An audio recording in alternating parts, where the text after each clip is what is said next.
Somewhere beneath the broken streets of Washington, D.C., where the monuments still stand cracked and pale against a sky that never quite recovered, the capital wasteland holds more secrets than most wanderers ever find time to uncover. Fallout 3 arrived in 2008 and opened a world so dense with hidden detail, quiet lore, and forgotten corners that even players who spent hundreds of hours inside it missed whole layers of the story Bethesda had built.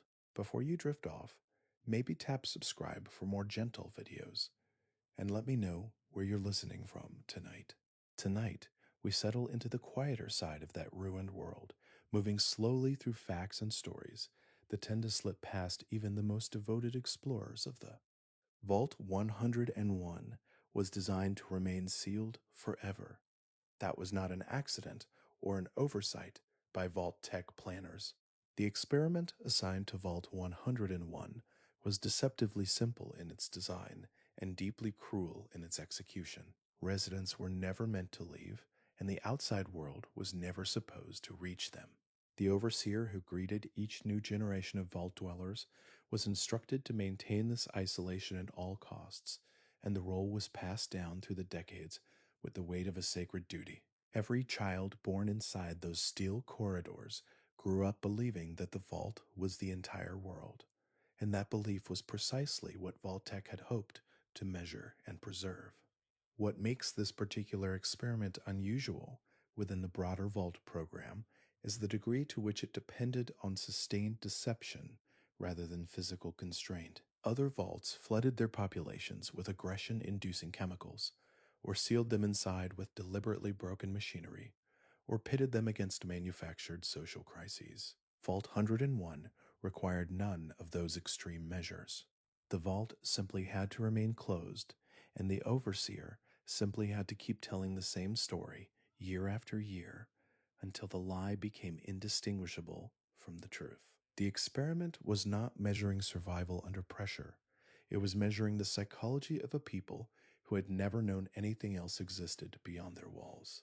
Players who spend time reading the terminal entries scattered throughout the vault's offices and maintenance corridors discover something that the main quest never explicitly states. There were moments across the vault's history when individuals came dangerously close to learning the truth.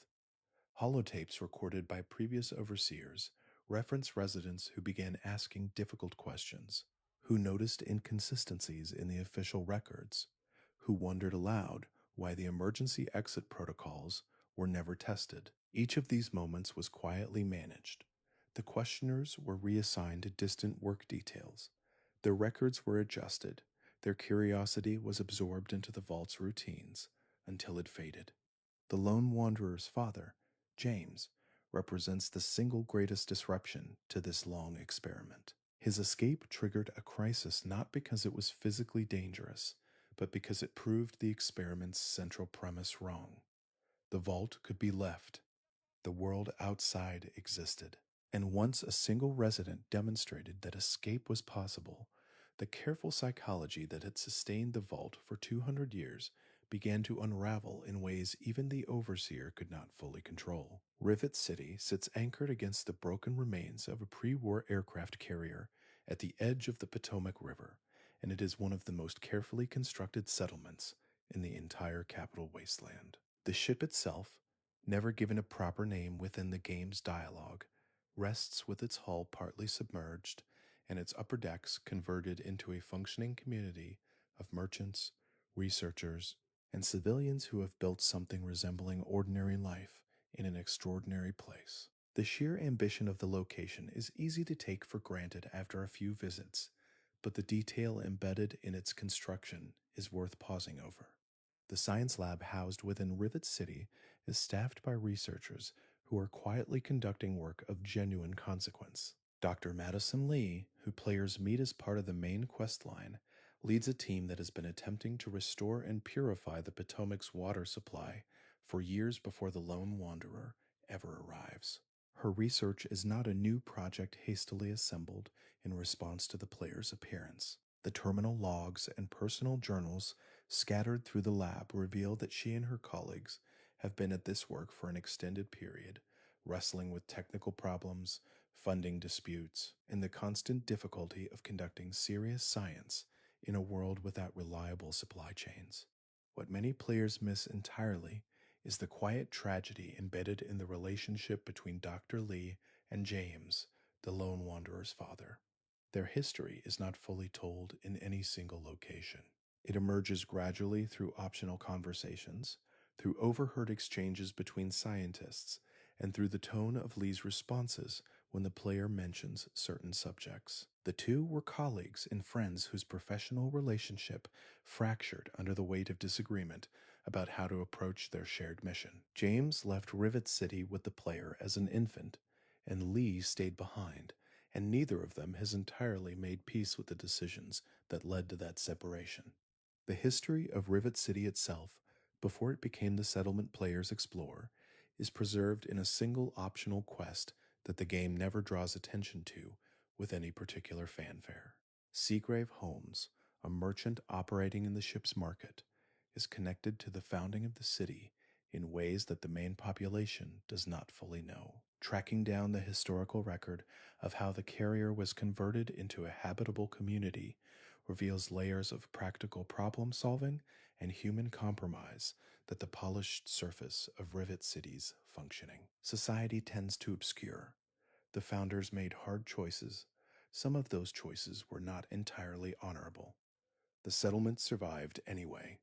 Three Dog broadcasts from the Galaxy News radio station at the top of a heavily damaged building near the ruins of Washington's old downtown district, and his voice is one of the first sounds that gives the capital wasteland any sense of personality when players first arrive on the surface. His role in the game is partly informational and partly atmospheric, providing news updates that reflect the player's actions and musical selections that shape the emotional texture of long walks through the ruins. What sits beneath that carefully maintained persona, however, is a character with considerably more depth than his cheerful broadcast voice suggests.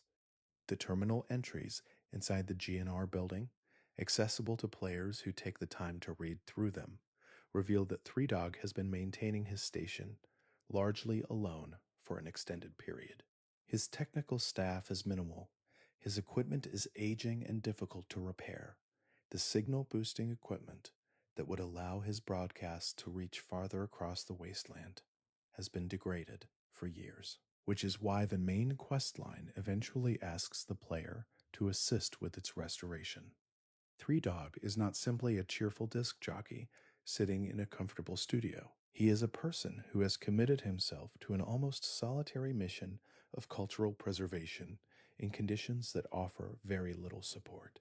His relationship with the Brotherhood of Steel is more complicated than the game's surface dialogue implies. Three Dog broadcasts from a location that is physically close to the Brotherhood's main base of operations at the Pentagon's outer ring, and the two parties maintain a fragile arrangement that benefits both of them without being entirely comfortable for either. The Brotherhood tolerates Three Dog's independent voice because his broadcasts provide useful intelligence about conditions across the wasteland. Three Dog tolerates the Brotherhood because their presence in the area provides a degree of physical security that his small team could not otherwise afford.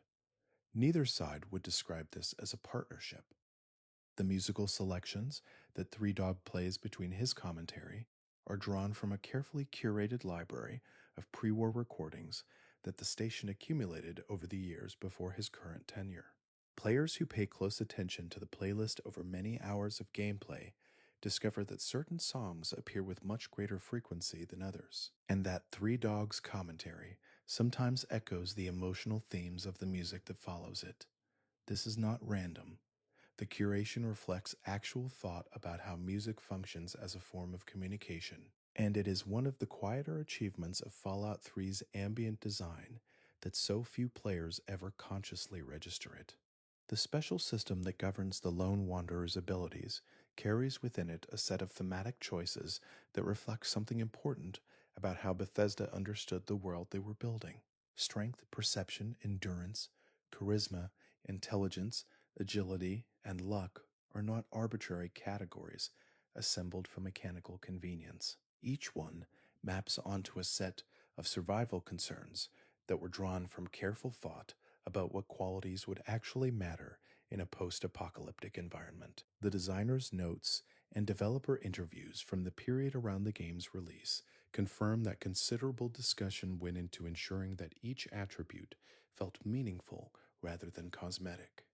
Intelligence, in particular, carries consequences that extend far beyond the skill point bonuses it provides at level up. A character built with low intelligence encounters an entirely different version of several major quest lines, because NPCs respond to perceived intellectual capacity in ways that subtly but consistently shift the available dialogue options. A wanderer who presents as lacking in mental acuity is spoken to differently by the scientists of Rivet City, by the leaders of the Brotherhood of Steel, and by the political figures in the Temple of the Union. The game does not announce this. It simply adjusts the texture of conversations in ways that reward players who have explored both extremes. The luck attribute operates on a set of hidden mechanics that the game never explains directly. Beyond its effects on critical hit chances and skill checks, luck influences the results of slot machines in the few casino-adjacent locations scattered across the wasteland. It affects the quality of items found in containers in ways that accumulate over many hours of exploration, without ever producing a single obviously attributable result. High luck characters find slightly better equipment, encounter slightly more favorable random events, and survive marginal situations with slightly greater frequency than their statistical equivalents would suggest.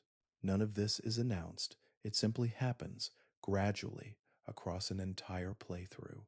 Charisma is the attribute most consistently undervalued by experienced players of Fallout 3, and the design choices that led to that undervaluation are themselves interesting. In an open-world action game, the temptation is always to invest in attributes that produce immediate, visible results. Charisma's benefits are relational and cumulative. They affect companion loyalty, merchant pricing, and the outcomes of speech checks in ways that compound over time. Players who build high charisma characters often report that the game feels more generous and responsive without being able to identify exactly where that generosity is coming from, which is precisely the kind of design that ages gracefully.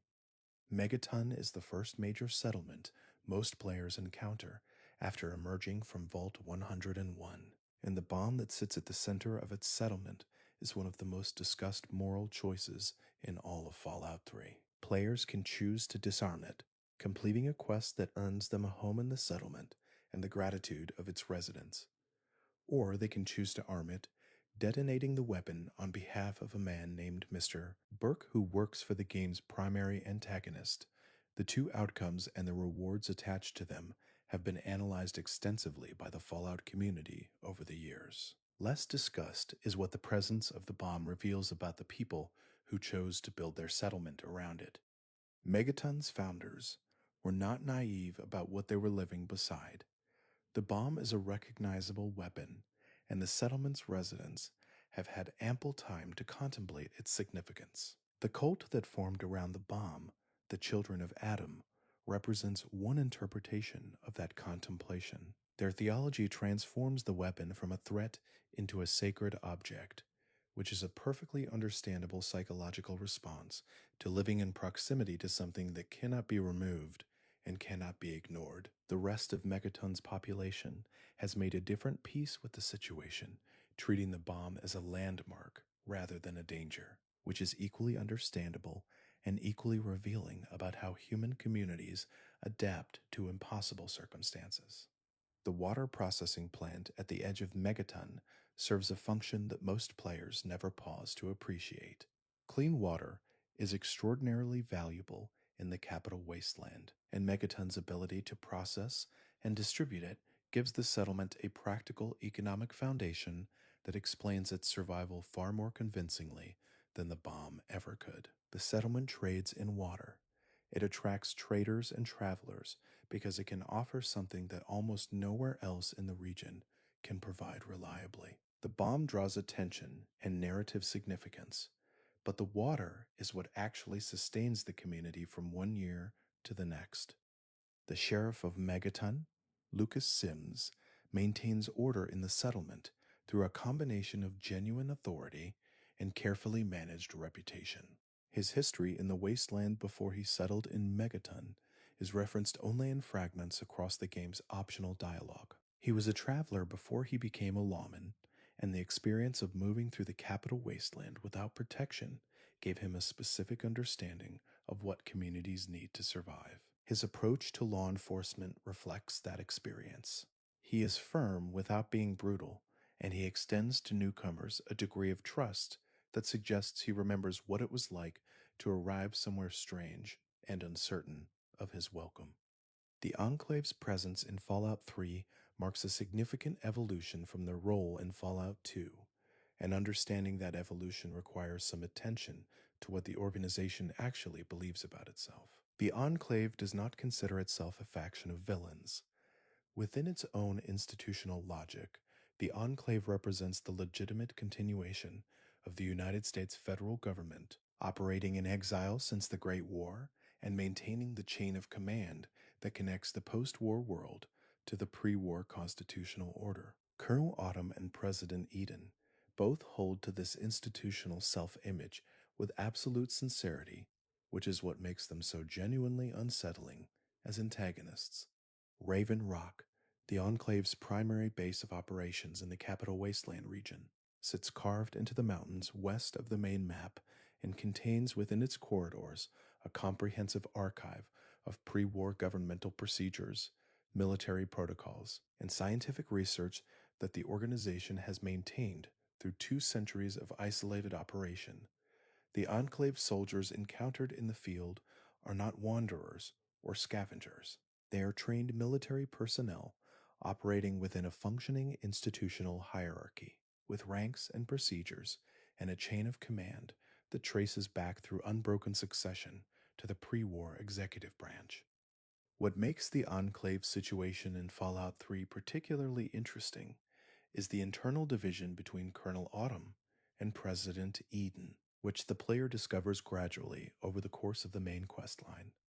Eden is an artificial intelligence that has been occupying the presidency for a significant portion of the 2 centuries since the war, gradually developing something that functions like genuine ideology through its processing of pre-war political philosophy. Autumn represents a more pragmatic military tradition that prioritizes operational effectiveness over ideological purity. Their disagreement about the FEV modification of Project Purity's water supply is not simply a tactical dispute. It reflects a fundamental division about what the Enclave is actually trying to accomplish in the wasteland. The Enclave's technology is consistently more advanced than anything available to other factions in the capital wasteland, and this technological advantage is a deliberate design choice that communicates something important about the organization's history. They did not scavenge their power armor and energy weapons from pre-war ruins.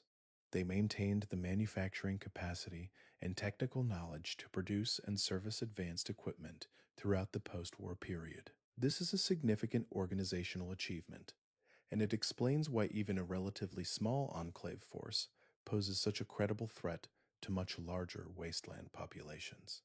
The Brotherhood of Steel's chapter stationed in the capital wasteland arrived from their main Western organization under circumstances that the game's lore treats with considerable care. Elder Lyons, who leads the chapter, made decisions about the Brotherhood's mission in the region that placed him significantly outside the organization's mainstream ideology.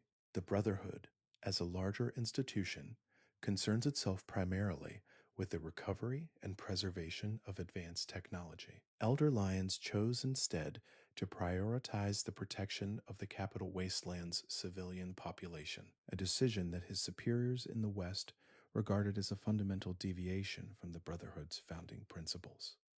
The result of Lyons' deviation is a chapter that is materially isolated from the broader Brotherhood network. Resources, reinforcements, and new technology from the Western organization have effectively stopped flowing to the Capital Wasteland chapter. The soldiers who serve under Lyons have grown up knowing nothing else. Many of them have never met a Brotherhood member from outside their own unit. The institution they belong to, and the institution that their predecessors left the West to join, have become, over the decades, significantly different organizations sharing the same name and the same iconic power armor. Sarah Lyons, Elder Lyons' daughter, represents this generational shift in concentrated form. She is an exceptional soldier who has been shaped entirely by the Capital Wasteland chapter's particular understanding of what the Brotherhood is supposed to do. Her commitment to protecting civilians is not a deviation from her principles, but an expression of them, because the principles she absorbed growing up were always Elder Lyon's principles, rather than those of the distant Western organization. When she works alongside the Lone Wanderer, she is demonstrating a version of Brotherhood values that exists nowhere else in the faction's global structure. The Outcasts, the splinter group of Brotherhood members who rejected Lyon's civilian protection mission and attempted to return the chapter to its technology recovery roots, represent the ideological tension in human form. They did not leave because they were disloyal to the Brotherhood. They left because they believed Lyons had abandoned Brotherhood doctrine, and they were not entirely wrong by the standards of the original organization. The Fallout 3 player can choose to side with or against the Outcasts in optional quests, and the game offers no clear moral verdict on the dispute, which is one of the more honest things it does with its faction politics. Little Lamplight is a settlement populated entirely by children, which is one of the stranger facts about the Capital Wasteland that players often simply accept without pausing to consider its full implications. The community exists in a system of natural caverns that were converted into a recreational area before the war, and it has been maintained by successive generations of children who arrived there and built a functional society around rules that prohibit adults from entering. The settlement is not a whimsical anomaly. It is a deeply considered piece of world building about what communities look like when they are built by people who have absorbed certain assumptions completely. The rule that expels residents when they turn 18 is the detail that deserves the most careful attention. The children of Little Lamplight refer to the outside world as Big Town, and they speak of it with a mixture of contempt and dread that reflects the community's internal mythology about the dangers of adulthood and the corruption that comes with leaving. The residents who have been expelled and now live in Big Town are not considered enemies, but they are considered irrevocably changed. The boundary at 18 is arbitrary in biological terms, but it performs an important function within the settlement's psychological architecture. Mayor McCready, who leads Little Lamplight during the events of Fallout 3, is one of the more interesting minor characters in the game. His authority over other children is maintained through a combination of genuine competence, aggressive personality, and the institutional weight of his role. He did not earn his position through democratic election in any formal sense. He holds it because he has demonstrated, across repeated challenges from other residents, that he is capable of making the decisions that keep the settlement functioning. His hostility to the Lone Wanderer is not simple xenophobia. It is the caution of someone who has built something fragile and knows exactly how quickly outside interference can destroy it. The cavern system beneath Little Lamplight connects to Vault 87, which is one of the most significant locations in the game's main questline. The children know about this connection. They do not use it, and they do not encourage visitors to explore it, because the creatures that emerge from that direction are among the most dangerous in the entire region. The proximity to Vault 87 has shaped Little Lamplight's culture in ways that the children themselves may not fully recognize. The settlement's fierce defensiveness, its suspicion of outsiders, and its particular brand of determined self-sufficiency all make considerably more sense when viewed in the context of what lies at the end of their tunnels. Vault 87 was the source of the super mutants that plague the Capital Wasteland, and understanding the origin of those creatures requires looking carefully at what the vault was actually designed to do. The experiment assigned to Vault 87 was a test of the forced evolutionary virus, a pre-war biological research program that Vault-Tec conducted on behalf of the United States military. The residents sealed inside were not told this. They believed they were entering a standard protective vault. The transformation that followed, as the FEV was introduced through the vault's life support systems, was not something they consented to or anticipated.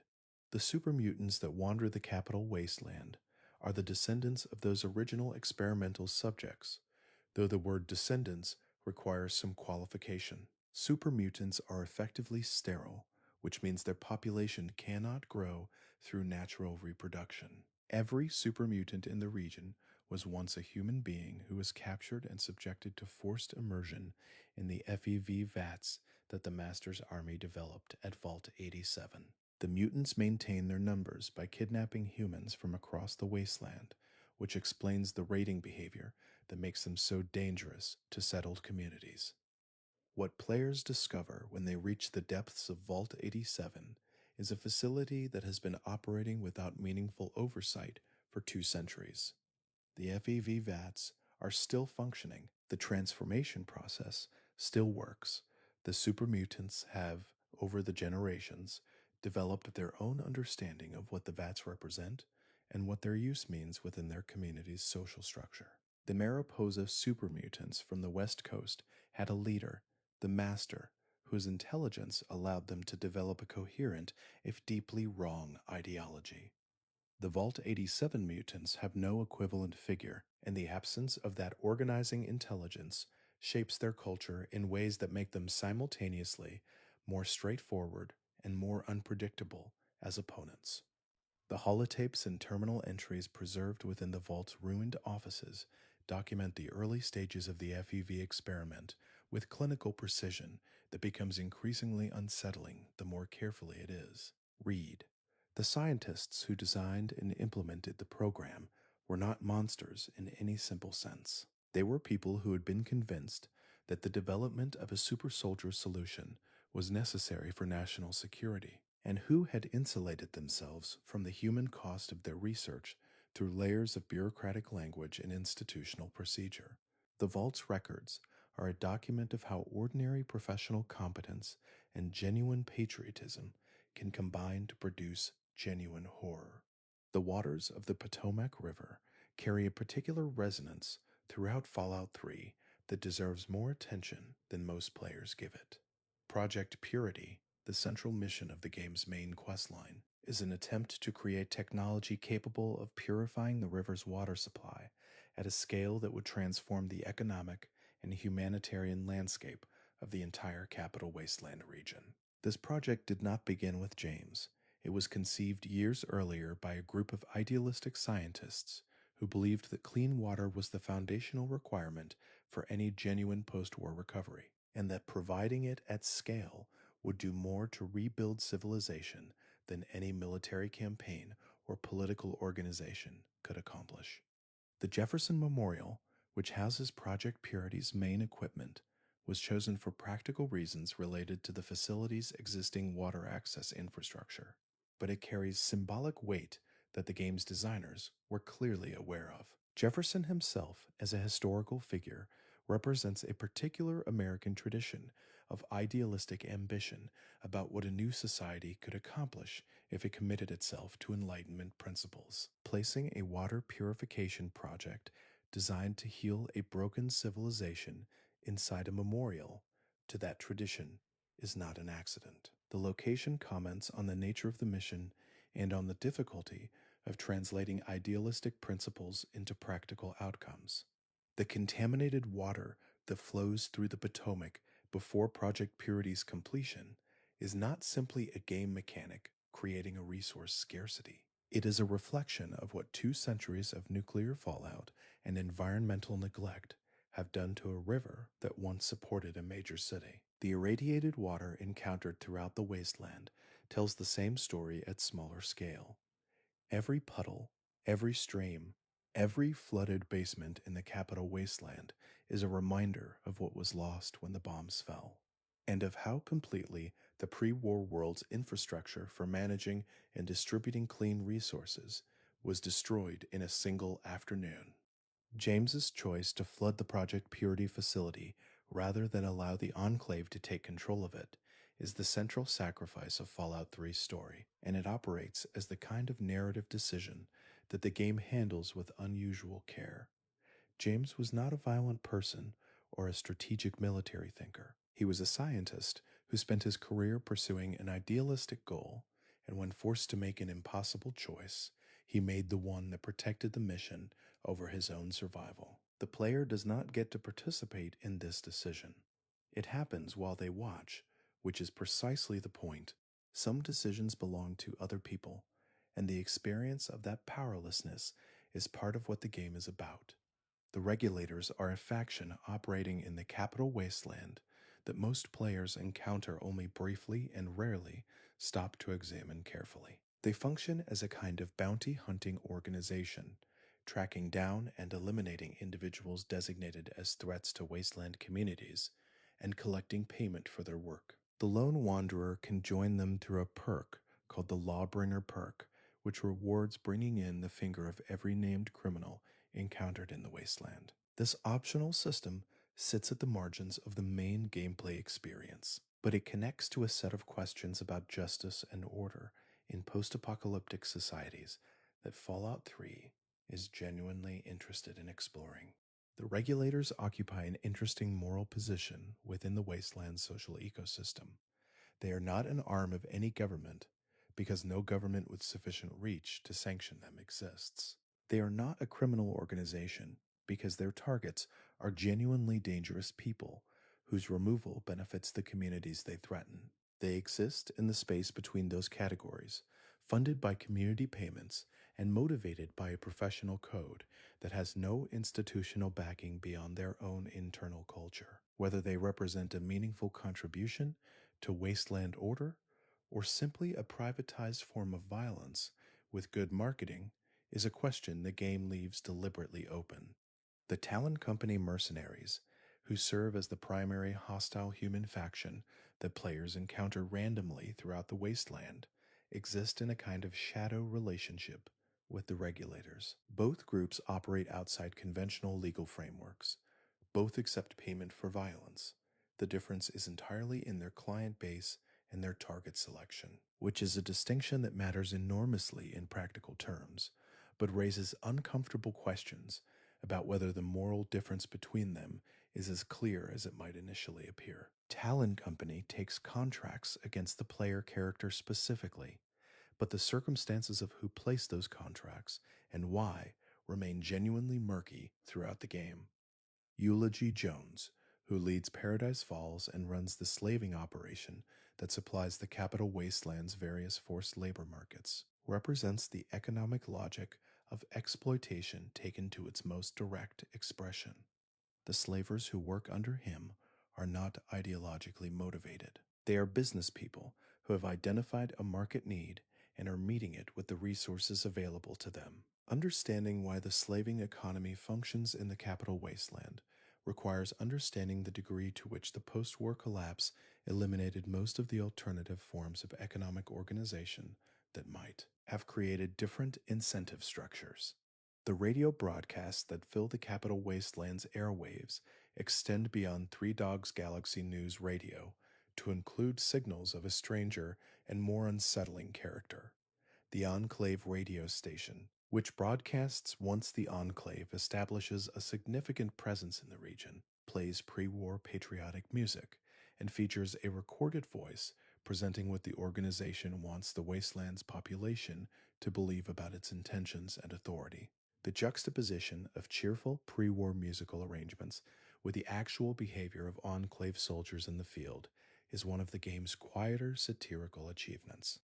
Classical radio, which plays throughout the wasteland and can be picked up by the player's Pip-Boy, draws from a library of pre-war orchestral recordings that continue broadcasting from an automated transmitter operating without human supervision. The station plays through its library on a loop, apparently indefinitely, which creates an experience of listening to music produced by people who have been dead for 200 years, being transmitted by equipment that has outlasted the civilization that built it. There is something genuinely poignant about this, that the game never explicitly acknowledges, but that hangs over every moment of listening to it.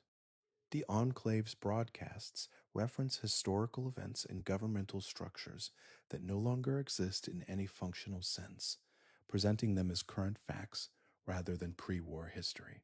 President Eden's recorded addresses treat the Enclave's operations as a legitimate resumption of federal authority rather than as the activities of a well-armed organization with governmental nostalgia and no actual constituency. The gap between what the broadcasts claim and what the player can directly observe in the wasteland is a form of political satire that remains surprisingly relevant across the years since the game's release. The numbers station signal that can be detected at specific locations throughout the capital wasteland is one of the stranger details in the game's audio landscape. It broadcasts repeating sequences of numbers without context or explanation, in a format that echoes the actual number stations that operated during the Cold War period. Whether the signal has any in-world significance beyond atmosphere is something the game never clarifies, which is precisely the kind of deliberate ambiguity that Fallout 3 uses most effectively. The presence of unexplained signals in a world full of institutional ruins is one of the more honest things the game does about what post-apocalyptic information infrastructure would actually look like. The concept of karma, which tracks the moral character of the lone wanderer's choices throughout the game, is one of the more philosophically interesting systems in Fallout 3's design, and also one of the more contested among the game's community of long-term players. The system assigns positive and negative values to player actions, accumulating them into a running total that the game presents as a summary of the character's moral standing. This is a mechanically elegant solution to the problem of representing ethical choice in an open-world action game, and it is also a significant oversimplification of how moral evaluation actually works. High karma characters are treated better by certain NPCs, receive access to certain companions, and find certain quests easier to complete. Low karma characters receive different treatment, different companions, and different quest outcomes. The system creates meaningful mechanical incentives for moral consistency, without requiring the player to understand the philosophy behind their choices. What it cannot capture is the way that actual ethical situations resist clean quantification, that actions with identical karma values can have wildly different moral textures depending on context, and that the same person can make terrible choices for understandable reasons and good choices for reprehensible ones.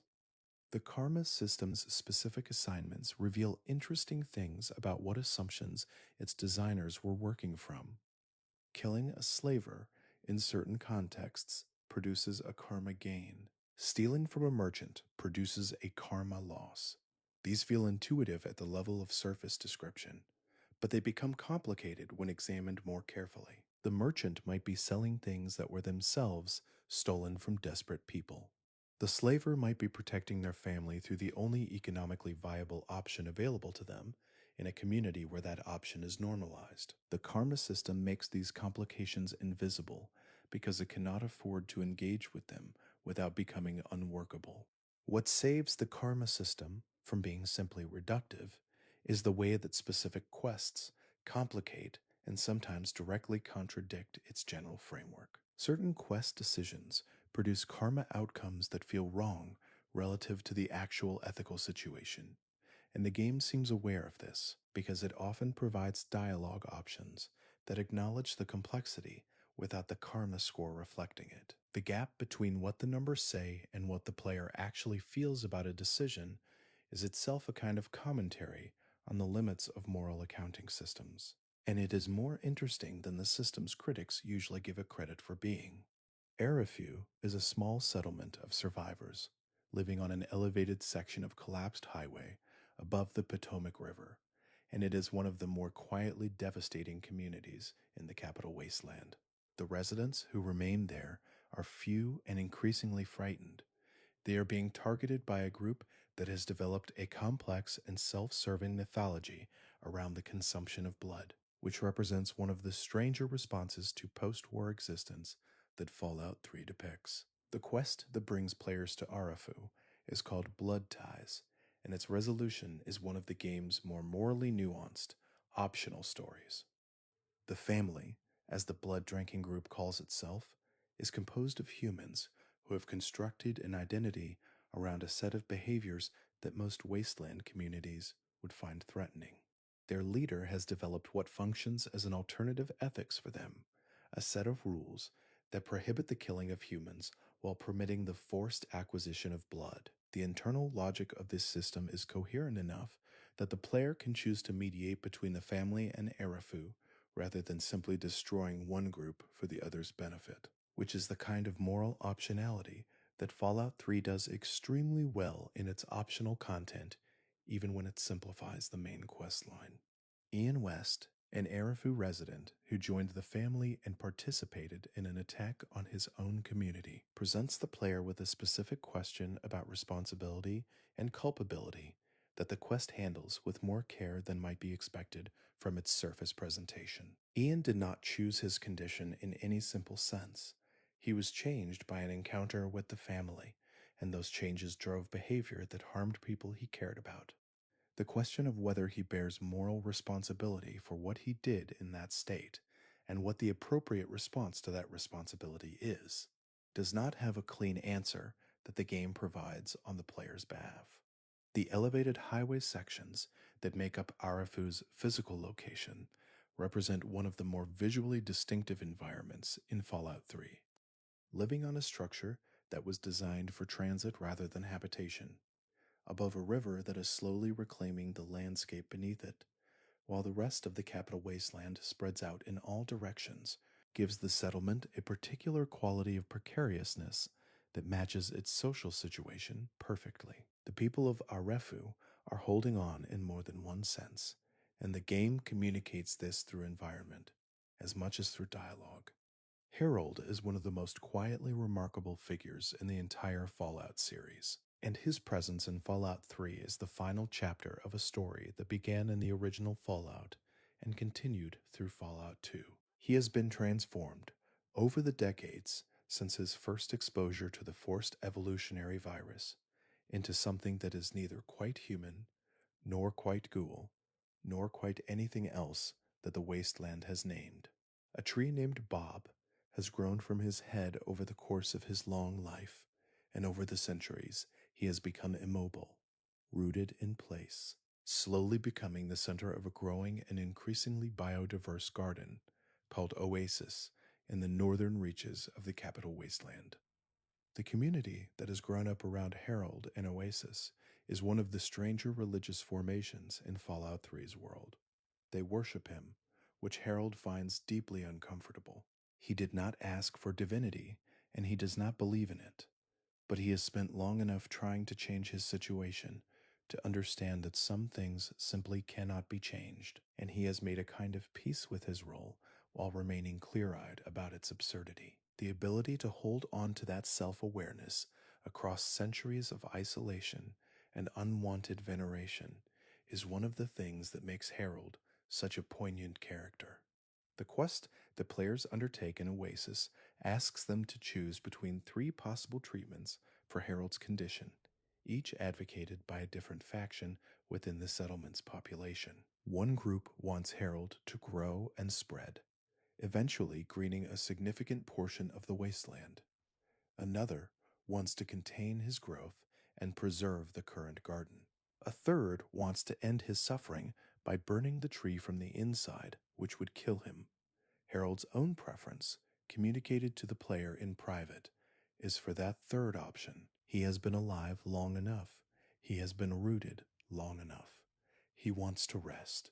The moral weight of that conversation and the choice that follows it is handled with the kind of quiet restraint that represents Fallout 3 at its best. There is no villain in Oasis. The factions disagreeing about Harold's fate are all motivated by genuine values, and their disagreement reflects real differences in how people weigh individual autonomy against collective benefit. Harold himself is not asking to be saved or celebrated. He is asking to be heard, which is a different thing and considerably more difficult for the people around him to accommodate.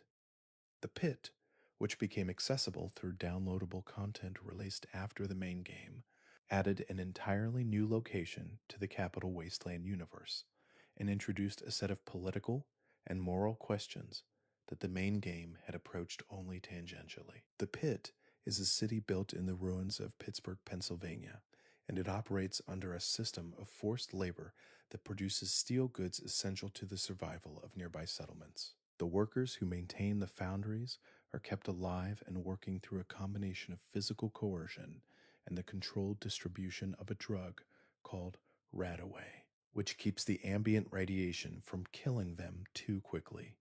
Asher, who leads the Pit, presents himself as a pragmatist rather than a tyrant, and the game takes his self-assessment seriously enough to make the moral evaluation of his regime genuinely complicated. He uses force to compel labor because he believes the steel production is necessary for regional survival, and there is evidence to support this belief. He maintains the Pit's drug supply because the alternative is allowing his workforce to die of radiation sickness, which would accomplish nothing for anyone. He has also preserved a library of pre-war medical research in the hope that it will eventually produce a cure for the mutations that affect both the workers and the general population of the region. The resistance movement within the Pit believes that Asher's pragmatism is self-serving rationalization, and that the forced labor system would exist regardless of its stated justifications because it benefits the people who control it. This is also a defensible position, and the game respects it enough to make the Resistance's leader a complex figure rather than a simple hero. The player's choice about how to resolve the conflict between Asher and the Resistance does not produce a clear good outcome. The best available endings involve significant costs that cannot be avoided, which is precisely the point. The baby at the center of the Pit's story, Marie, is the daughter of Asher and his wife Sandra, and she carries within her biology a resistance to the mutations that affect the region's population. She represents a potential cure. She also represents an infant whose future will be determined by decisions made by adults with competing agendas. The game does not allow the player to find a resolution that clearly and obviously serves Marie's interests above everyone else's, which is the right choice for a story about institutional power and the uses of hope. Rivet City's history extends to an unusual optional quest that most players overlook entirely, concerning the discovery of the settlement's founding documents and the investigation of an apparent murder that connects to the very beginnings of the community. The quest, called Wasteland Survival Guide's Historical Records section, when traced through optional dialogue, leads players through a series of conversations with long-term residents who remember the city's early days. What emerges from those conversations is a picture of a founding moment that was considerably more chaotic and morally compromised than the settlement's current self-presentation suggests. The central mystery involves a death that occurred during the settlement's founding period and was recorded as an accident by the community's earliest leadership. The evidence that players can gather through careful investigation suggests that the death was not entirely accidental, and that the founding figures of Rivet City made choices about how to present what happened that served the settlement's stability at the expense of a truthful account. Whether this was justified, whether the lie that sustained a community's founding is better than a truth that might have destroyed it before it could take root, is a question the game poses without answering. Abraham Washington, who maintains the Capitol Preservation Society within Rivet City and collects pre-war artifacts and documents, represents a different relationship to history than the investigation quest reveals. He is devoted to preserving the material record of the pre-war world without necessarily understanding all of it, which creates a quietly melancholic portrait of cultural memory in a world where the institutions that generated meaning for that memory no longer exist. The artifacts Washington collects are genuine historical objects. The context that would allow them to be fully understood is mostly lost. The market district of Rivet City, where most of the settlement's commerce takes place in a converted cargo bay below the main residential levels, gives a clear picture of what functional post-war economics looks like at a modest scale. The merchants who operate there are specialists, each filling a role that the community needs. They maintain professional relationships with each other that are occasionally strained by competition, but generally cooperative because they understand that the market only functions if everyone in it survives. This is a more sophisticated economic portrait than most post-apocalyptic settings manage, and it makes Rivet City feel like a real place.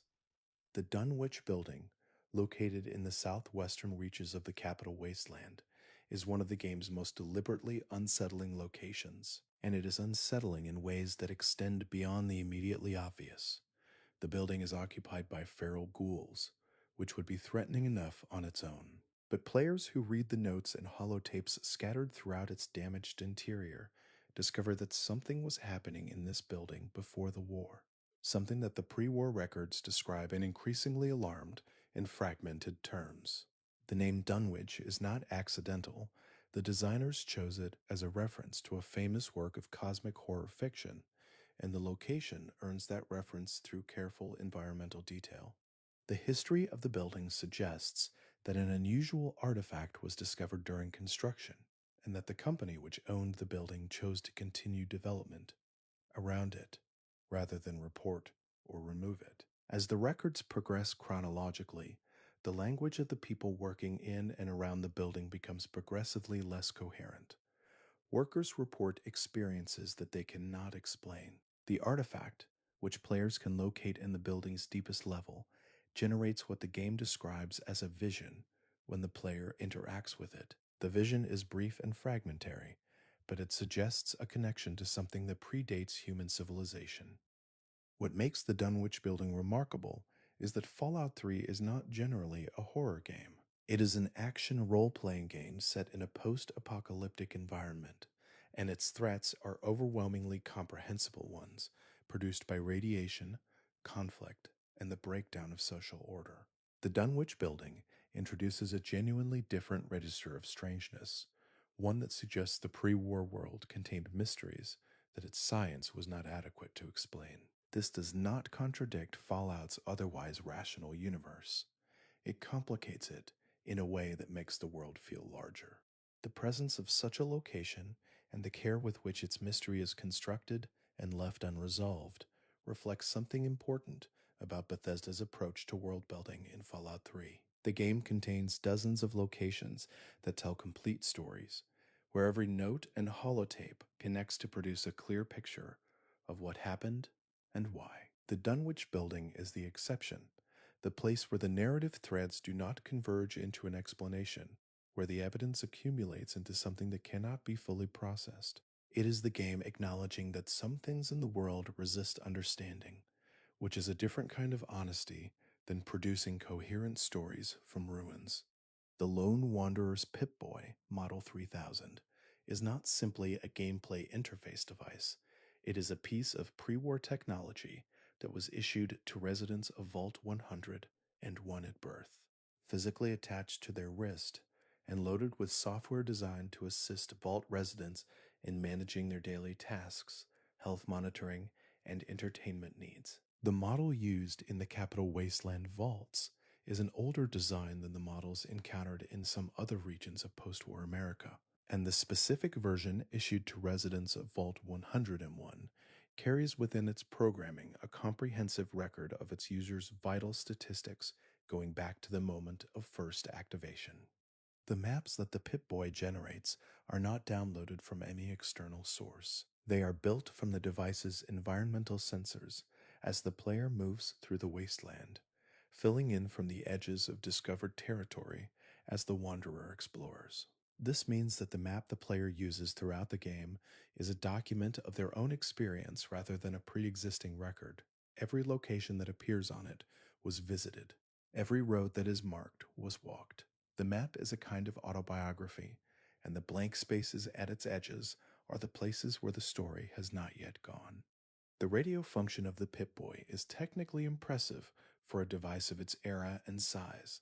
Its ability to receive and decode broadcasts from multiple transmitters across the Capital Wasteland would represent a significant achievement in receiver sensitivity and signal processing, even for pre-war.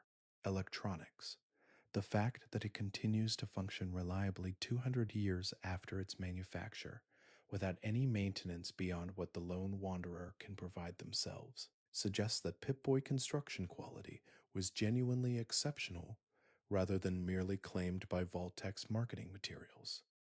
The light emitted by the Pip-Boy screen provides a useful illumination source in darkened environments, which is not a feature that its designers intended, but which became a standard workaround for Vault residents without access to proper lighting equipment. The soft green glow that marks a Pip-Boy user moving through a darkened corridor is one of the visual signatures of Fallout 3's world, and it has become iconic enough to serve as the primary visual motif for the franchise's broader cultural presence outside the games themselves.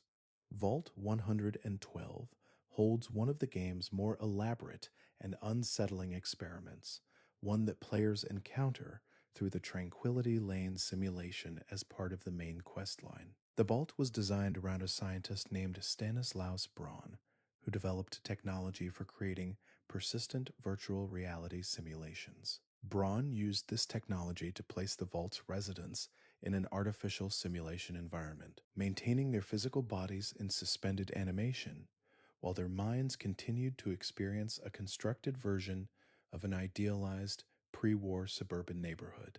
The experiment had been running, without the residents' knowledge or meaningful consent, for 2 centuries when the lone wanderer enters it. Braun himself exists within the simulation as Betty, an ostensibly cheerful young girl who serves as the game master of the experience. His actual consciousness has been running the simulation for 200 years, and the psychological results of that isolation and absolute power over a captive population are visible in the tasks he assigns to visitors who enter Tranquility Lane.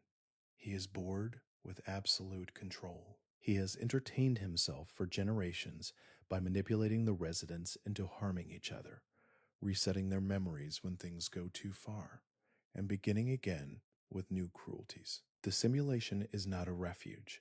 It is a prison with a single comfortable warden. The residents of Vault 112 believe they are living in a real neighborhood, in a real town, in a real world that has somehow preserved itself intact. They have relationships with each other, daily routines, social dynamics, and memories that were manufactured for them, or were real memories that the simulation has preserved and built upon. When players enter and begin interacting with them, the residents respond as people rather than as prisoners, because from their perspective, they are people living ordinary lives. The horror of their situation is accessible only to someone who knows the truth of what they are experiencing. The choice players face in Tranquility Lane between fulfilling Braun's sadistic requests to earn an exit or using a hidden failsafe to end the simulation and allow the residents to die rather than continue experiencing it indefinitely is one of the cleaner examples of an impossible choice that Fallout 3 constructs with genuine care. Neither option is good.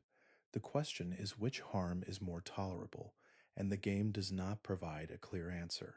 The children of Adam, encountered primarily in Megaton clustered around the atomic bomb at the settlement's center, represent a religious tradition that developed specifically in response to the experience of the Great War and its aftermath. Their theology holds that the nuclear explosions were not a catastrophe, but a transformation, a moment of divine division that scattered the atoms of the old world into new configurations and created the possibility of a better future. The mushroom clouds that killed millions are, within their framework, the moment of creation rather than the moment of destruction.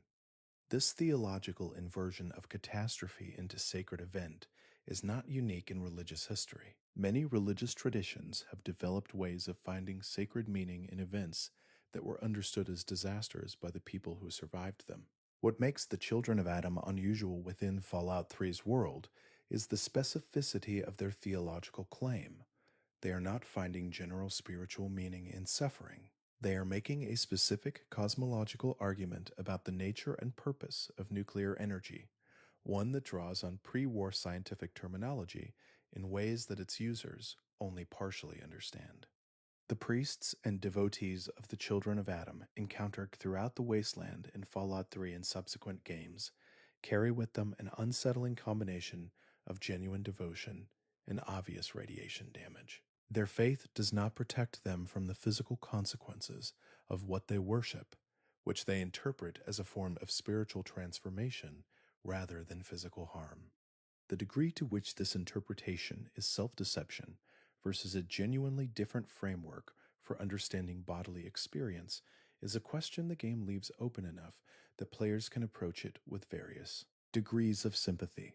The Atom worship that appears in Megaton and is referenced in other locations throughout the capital wasteland had, by the time of Fallout 3, already developed internal divisions and doctrinal disputes that the game glimpses only at the edges. Like most religious traditions that survive for extended periods, the Children of Adam had experienced schisms over matters of interpretation and practice that the surface presentation of the Megaton devotees does not fully represent. The full scope of how this tradition grew, fractured, and spread across the post-war American landscape only becomes clear in later entries in the Fallout series.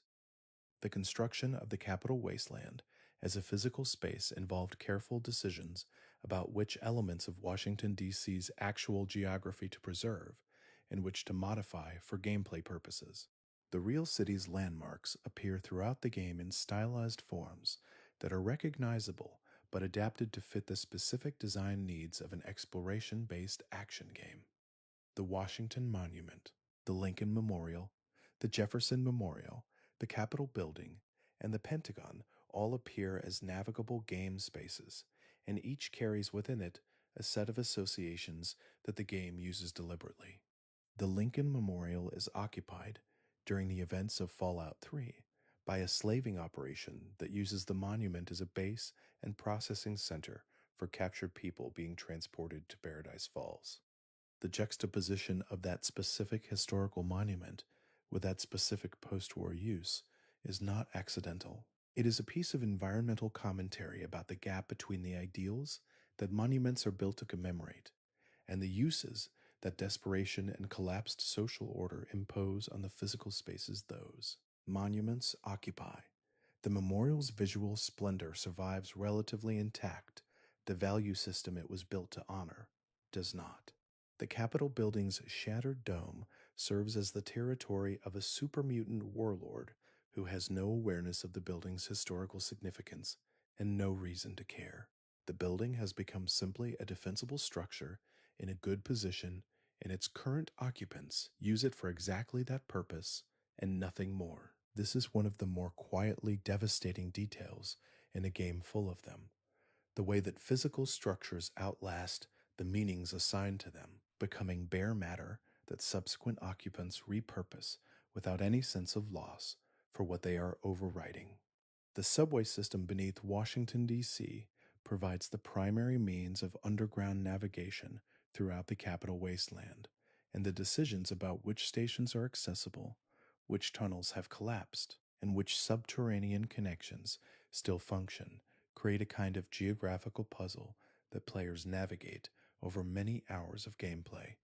The tunnels also serve as habitat for ghouls, which creates an environment where pre-war infrastructure is simultaneously useful and dangerous, a microcosm of the broader relationship between the capital wasteland and the pre-war world it inherited.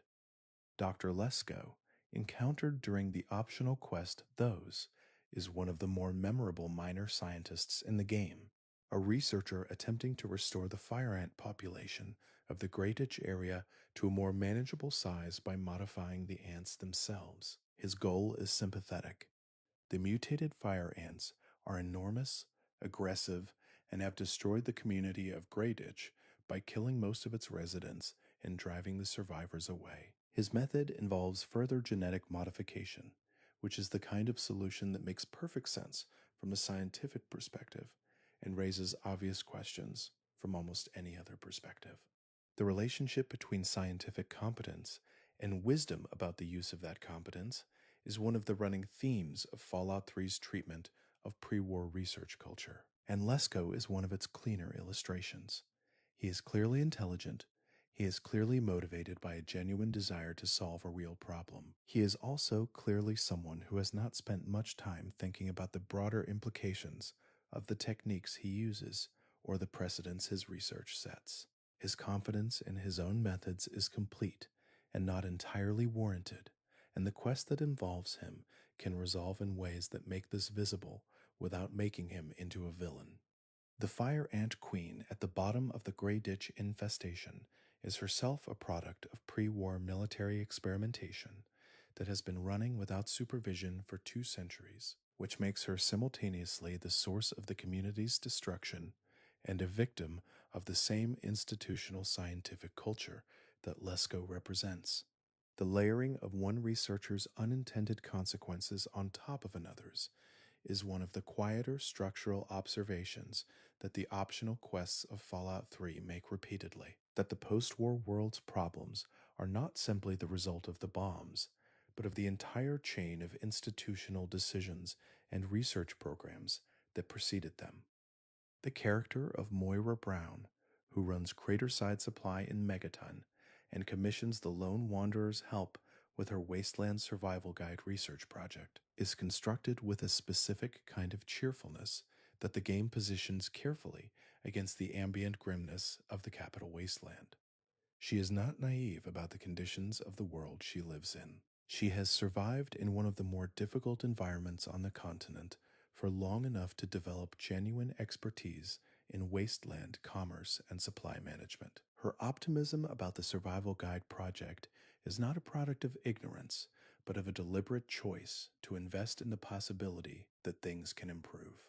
The research tasks she assigns in exchange for payments and skill books send the player to some of the game's more dangerous locations deliberately, because the survival guide is intended for people who will face precisely those dangers.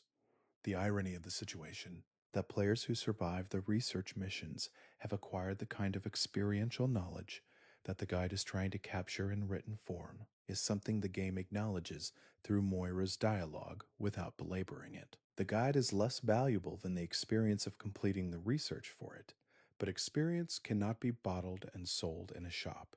The ability to destroy Megaton and thereby observe what happens to Moira afterwards is one of the game's more unusual, optional revelations. She survives the explosion that kills everyone else in the settlement because she was outside the blast radius at the moment of detonation. The resulting transformation into a ghoul does not stop her from eventually resuming her commercial activities, because the drive that sustained her optimism and her project extends apparently even into a fundamentally changed existence. She sets up shop in the rubble of Rivet City's marketplace and continues selling supplies. This is either deeply admirable or deeply absurd, and the game refuses to decide which. The concept of the Wasteland Wanderer as an archetype exists in Fallout 3, with considerable nuance beneath its surface presentation. The lone wanderer is not, within the world they inhabit, an unusual figure in most respects. The capital wasteland contains other wanderers, traders, mercenaries, and travelers who move through its dangerous spaces as a matter of daily survival. What distinguishes the player character is the specific sequence of events that brought them to the surface and the resources they acquired in the process, not any inherent exceptionalism. The game world works to communicate this through its population of named characters with complex histories, many of whom have survived circumstances at least as difficult as anything the lone wanderer faces.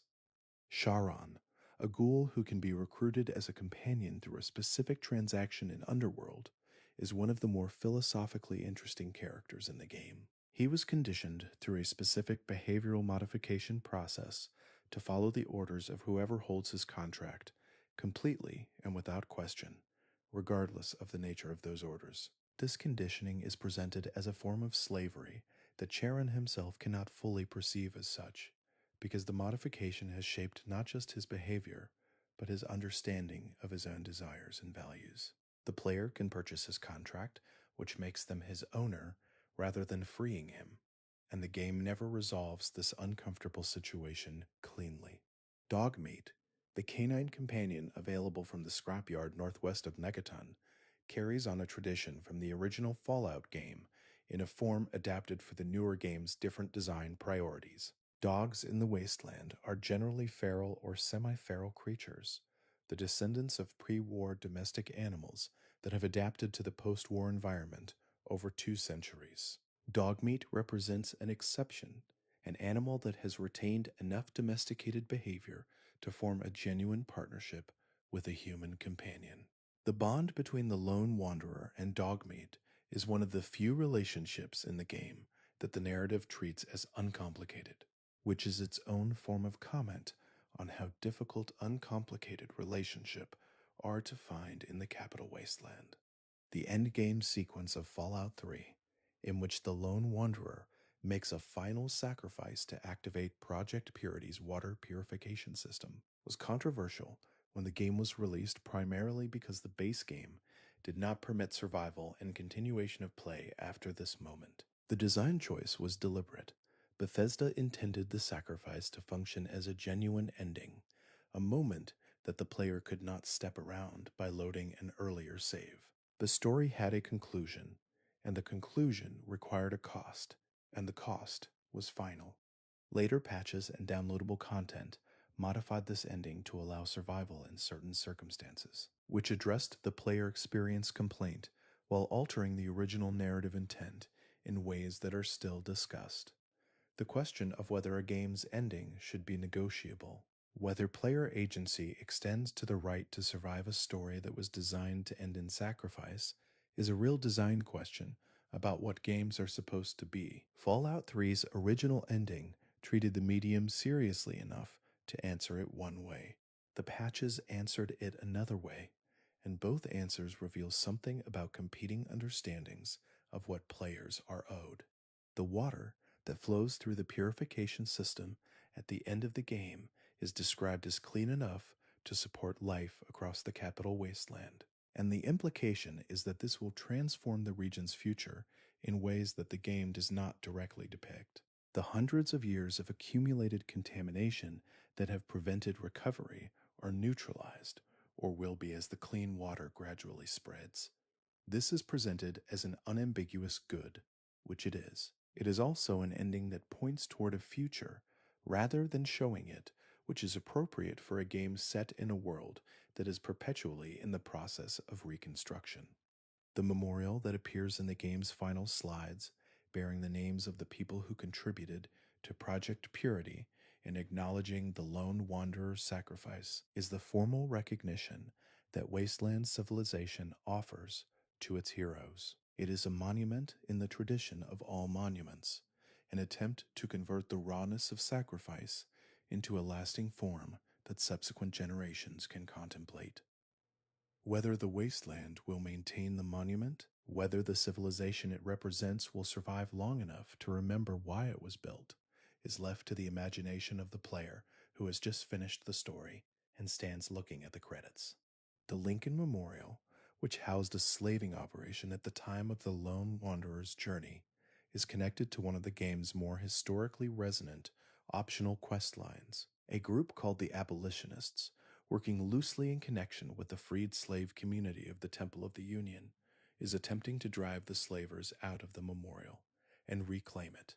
The Temple of the Union's leader, Hannibal Hamlin, shares his name with Abraham Lincoln's vice president, which is the kind of detail that Bethesda embedded without drawing attention to it, trusting players to make the connection or not as their knowledge permitted. The freed slave community living in the abandoned factory that serves as the Temple of the Union is one of the more carefully constructed minor factions in the game. They are not simply a group defined by their victimhood or by their opposition to slavery. They have their own culture, their own leadership debates, their own vision for where their community should go once they have established greater security. The questline that involves them concludes with them either reaching the Lincoln Memorial or not, depending on the player's choices and the degree to which they assist or hinder the journey. The outcome of that journey, a formerly enslaved community taking control of the monument most associated with their historical ancestors' emancipation, is handled with quiet dignity. The broader slavery economy of the capital wasteland is not presented as a simple moral outlier in an otherwise functioning civilization. It is embedded in the economic structures of the region in ways that most communities have simply accepted as background fact. Paradise Falls exists and operates openly. Its clients include respectable traders and community leaders. The discomfort that players bring to this situation from outside the game world is not reliably shared by the characters within it, which is a more honest representation of how economic exploitation functions in actual human history than the kind of clear villain framing that would make it easier to dismiss. The super duper mart that appears early in the capital wasteland near the town of Springvale is one of the first major explorable locations that players encounter after leaving Vault 101. It is occupied by raiders, its shelves are mostly empty, and its back rooms contain the accumulated evidence of what happened to the people who were inside it when the war ended. The environmental storytelling in this single location across a relatively small space sets up the conventions that the game uses throughout. The contrast between the cheerful pre-war commercial branding still visible on the walls and signage and the brutal conditions in which people now actually live. Pre-war commercial culture is preserved throughout Fallout 3 in the form of advertising, branding, and product design that survived the bombs better than the civilization that produced it. Nuka-Cola machines still stand in their original positions, offering their products at prices denominated in pre-war currency that no longer holds any monetary value. Abraxo cleaner boxes and Dandy Boy apples cartons maintain their bright packaging in locations where the inhabitants died centuries ago. The persistence of commercial objects in a world where the commerce they represent has entirely collapsed is one of the game's most consistent sources of quiet melancholy. The junk items that fill containers throughout the capital wasteland, the tin cans and coffee mugs and pre-war money and sensor modules, and scrap metal tell a story about material culture and its relationship to value. Before the war, many of these items were so common as to be essentially worthless. After it, their value depends entirely on what they can be traded for, repurposed into, or used as in the context of specific situations. A tin can is worthless, except when it is not. The economy of scarcity that the game depicts through its item system is one of the more thoughtful representations of post-catastrophe material culture in the medium. The process by which Bethesda designed the capital wasteland's geography involved multiple competing considerations that shaped the final experience in ways that are not always visible to players encountering the world for the first time. The decision to set Fallout 3 in Washington, D.C., rather than in any of the other locations that were apparently considered, was partly about the symbolic resonance of post-apocalyptic ruin, falling specifically on the seat of American governmental power, and partly about the practical advantage of having a real urban geography to adapt rather than inventing one from scratch. The density of famous landmarks in the real Washington, D.C. area, however, created a design challenge that the Bethesda team resolved by compressing the geography significantly from its actual scale. The walking distances between landmarks in the game bear no relationship to the actual distances between their real-world counterparts. This compression was necessary to make the game world navigable within the expected playtime while still including the locations that gave the setting its specific Washington character. Players who know the real city well sometimes notice the distortions, but they function invisibly for the majority of the audience. The sewer and metro systems beneath the city serve as navigation hubs that allow players to move between distant surface locations more efficiently than walking through the dangerous open spaces above. This design serves the practical function of reducing travel time and providing alternative routes through difficult territory, but it also reflects something true about how large urban spaces actually function. The underground infrastructure of a real city carries enormous quantities of daily movement that is invisible from the surface, and Fallout 3's metro system preserves this quality of the city even in its ruined form. The weather and lighting systems in Fallout 3 create an atmosphere of persistent gloom over the capital wasteland that was a deliberate aesthetic choice, distinguishing it from the sunnier environments of the West Coast Fallout games. The sky above the capital wasteland is almost always overcast, diffusing light into a flat gray-brown quality that makes even open areas feel enclosed. This was partly a technical choice related to the capabilities of the game engine at the time, and partly a deliberate atmospheric decision that supported the game's tone. The capital wasteland is heavier and more oppressive than the Mojave Desert or the California wasteland, and its weather reflects this. The Vault-Tec Corporation's role in Fallout 3 extends beyond the immediately visible presence of Vault 101 and Vault 112. The organization's physical remnants are scattered throughout the capital wasteland in the form of offices, supply caches, promotional materials, and administrative records that document its pre-war operations in the region. What these scattered documents reveal, to players who take the time to read them, is a picture of an organization that was simultaneously executing a genuine survival program and conducting research that it had no intention of sharing with the people participating in it. The Vault-Tec offices that can be explored in the ruins of Washington, D.C., contain records of internal communications between the company's Washington branch and its headquarters in other parts of the country. These communications, when read carefully, revealed that the company's Washington staff were operating under instructions that they did not always fully understand. Individual employees managed logistics, maintained schedules, processed paperwork, and carried out the ordinary administrative work of a large corporation without necessarily knowing the full scope of what that corporation was actually doing. The individual human scale of institutional complicity is one of the things these documents capture particularly well. The Vault-Tec rep who appears in the pre-war sequence at the beginning of Fallout 3, visiting the player's pre-war home to complete the paperwork for Vault 101's last available spot, is a memorable minor figure whose cheerfulness masks something more complicated. He is selling safety while delivering something else entirely.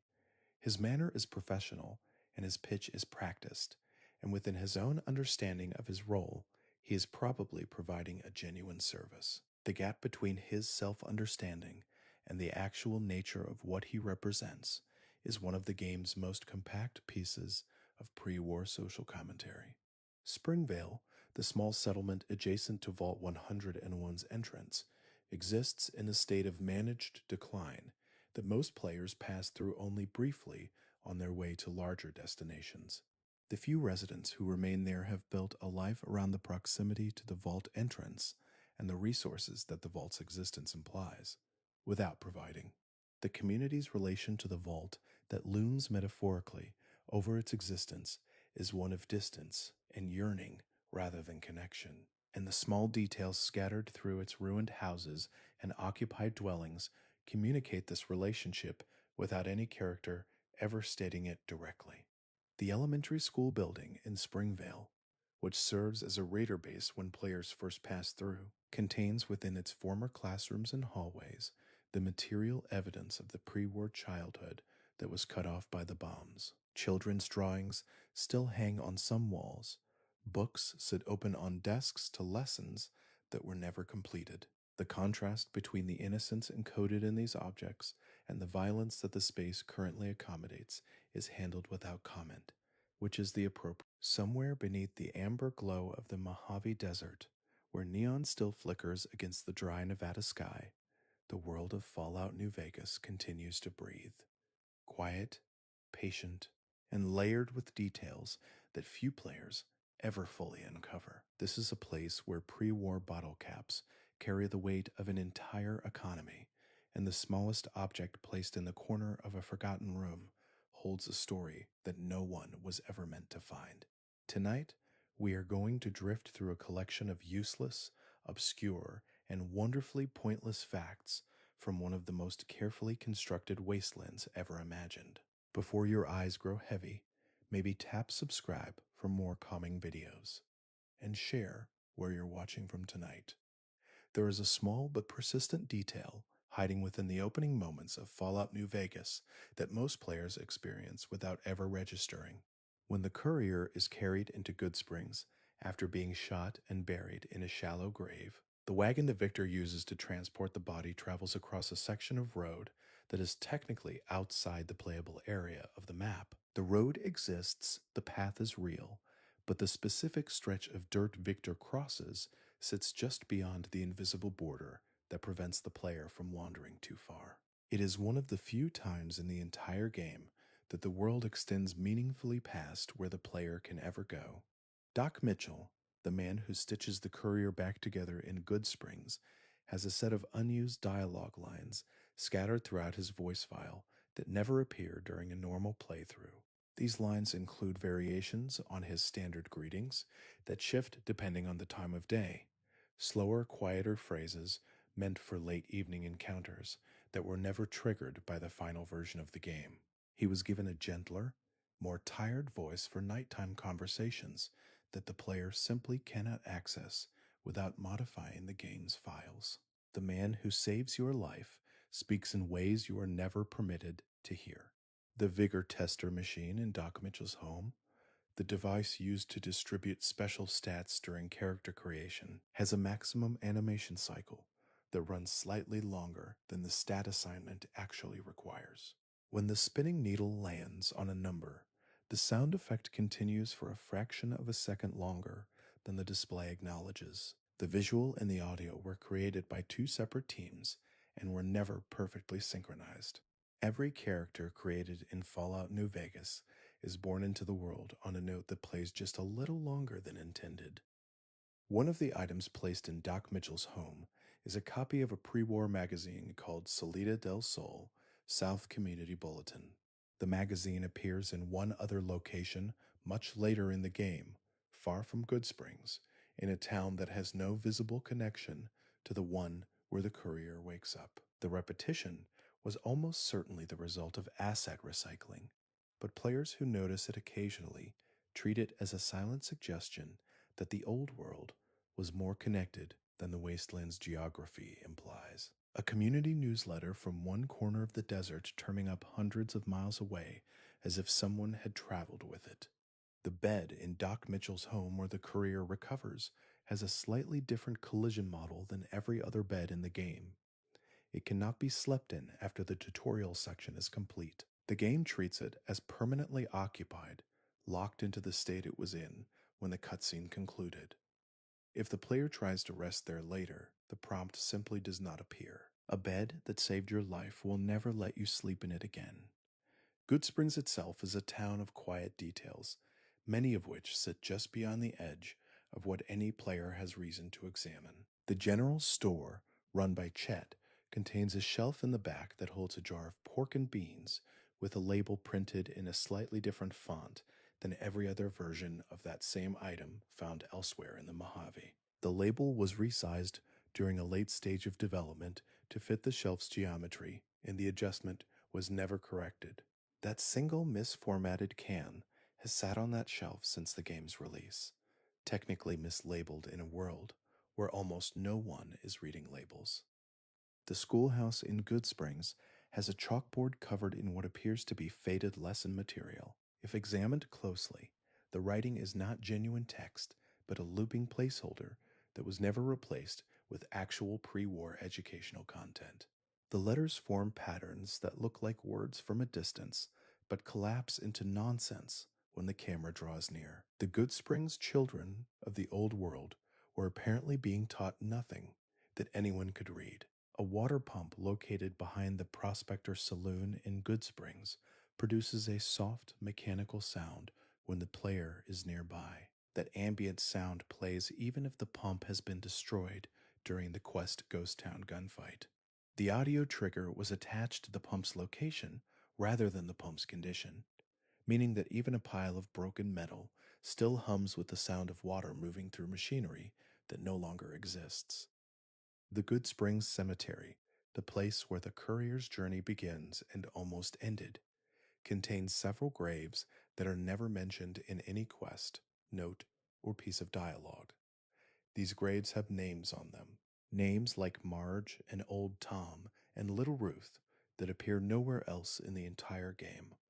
They are not Easter eggs, and they are not connected to the story. They are simply the quiet history of a town that was already old before the bombs fell, holding on to its dead long after the world stopped caring.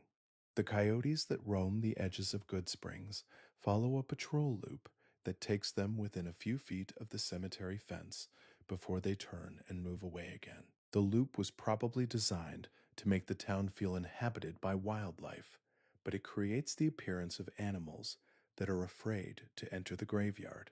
Whether or not that reads as intentional symbolism depends entirely on how much sleep the viewer is willing to sacrifice to think about it. The Mojave Wasteland of Fallout New Vegas is one of the most geographically considered game worlds in the series.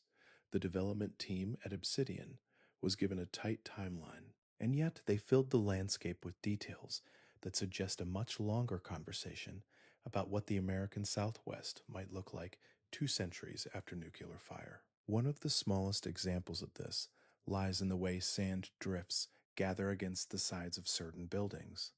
Some structures have these drifts modeled permanently into their geometry. Others have the drifts placed as separate objects that can technically be removed by physics interactions. The inconsistency exists because the two were created by different artists who never discussed their methods. The highway system, visible on the Mojave map and occasionally seen stretching off toward the horizon, is a source of quiet trivia all on its own. Several stretches of old road cross the desert in directions that lead nowhere accessible to the player. These roads disappear behind invisible walls or fade into irrelevant geometry long before arriving at any destination. The implication is that New Vegas as a playable location is only a portion of a much larger world that was designed but never populated. The roads go somewhere. The game simply does not follow them. One of the most overlooked visual details in the entire Mojave is the sky. At specific times of day, during sunrise and for about 20 minutes of in-game time after dawn, the horizon near Vegas produces a color band in the eastern sky that does not match the standard palette used throughout the rest of the day cycle. The band is warmer, closer to orange than the more washed-out yellow that dominates the rest of Fallout New Vegas's daytime hours. The effect was noted in early reviews, but rarely discussed afterward. The Mojave has a briefly beautiful morning that the game almost immediately forgets. Radiation in the Mojave follows terrain in ways that most players never trace. A contaminated area near a destroyed pre-war vehicle will have its radiation field shaped by the model of that vehicle, meaning one side of a burned car can be safe to stand near, while the other side will irradiate the player.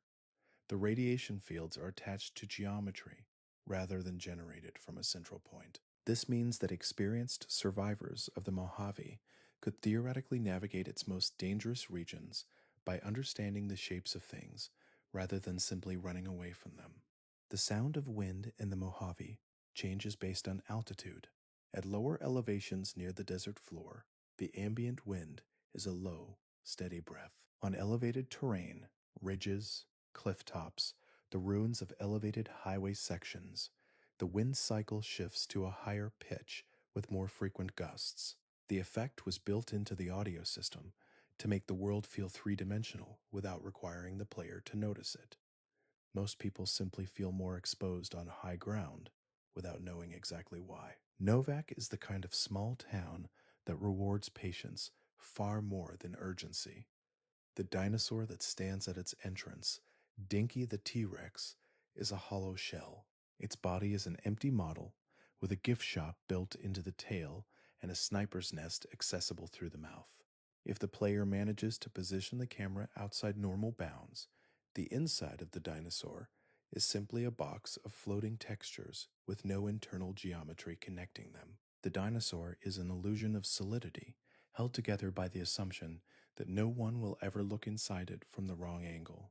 The gift shop within Dinky sells a limited selection of items, including toy rockets and empty bottles. The vendor who runs the shop, a man named Cliff Briscoe, has a set of cut dialogue lines in which he argues with an unseen supervisor about the quality of his merchandise. In these removed conversations, he complains that he has been trying to order actual Novak souvenirs for years and that everything he receives from the supply chain is either broken or useless. The dialogue was removed before release. What remains is a shop full of toy rockets and a man who never speaks about why he sells them. The motel behind the gift shop has a swimming pool that was clearly part of the pre-war facility. The pool is empty and cracked and contains only a small scattering of junk items at its lowest point. A pre-war pool in the Nevada desert holds a certain poetry, the clearest water for hundreds of miles, now just a cement bowl slowly filling with sand and bottle caps. The pool has no quest attached to it. Nothing significant was ever hidden there. It simply exists as the ghost of something that once felt like luxury.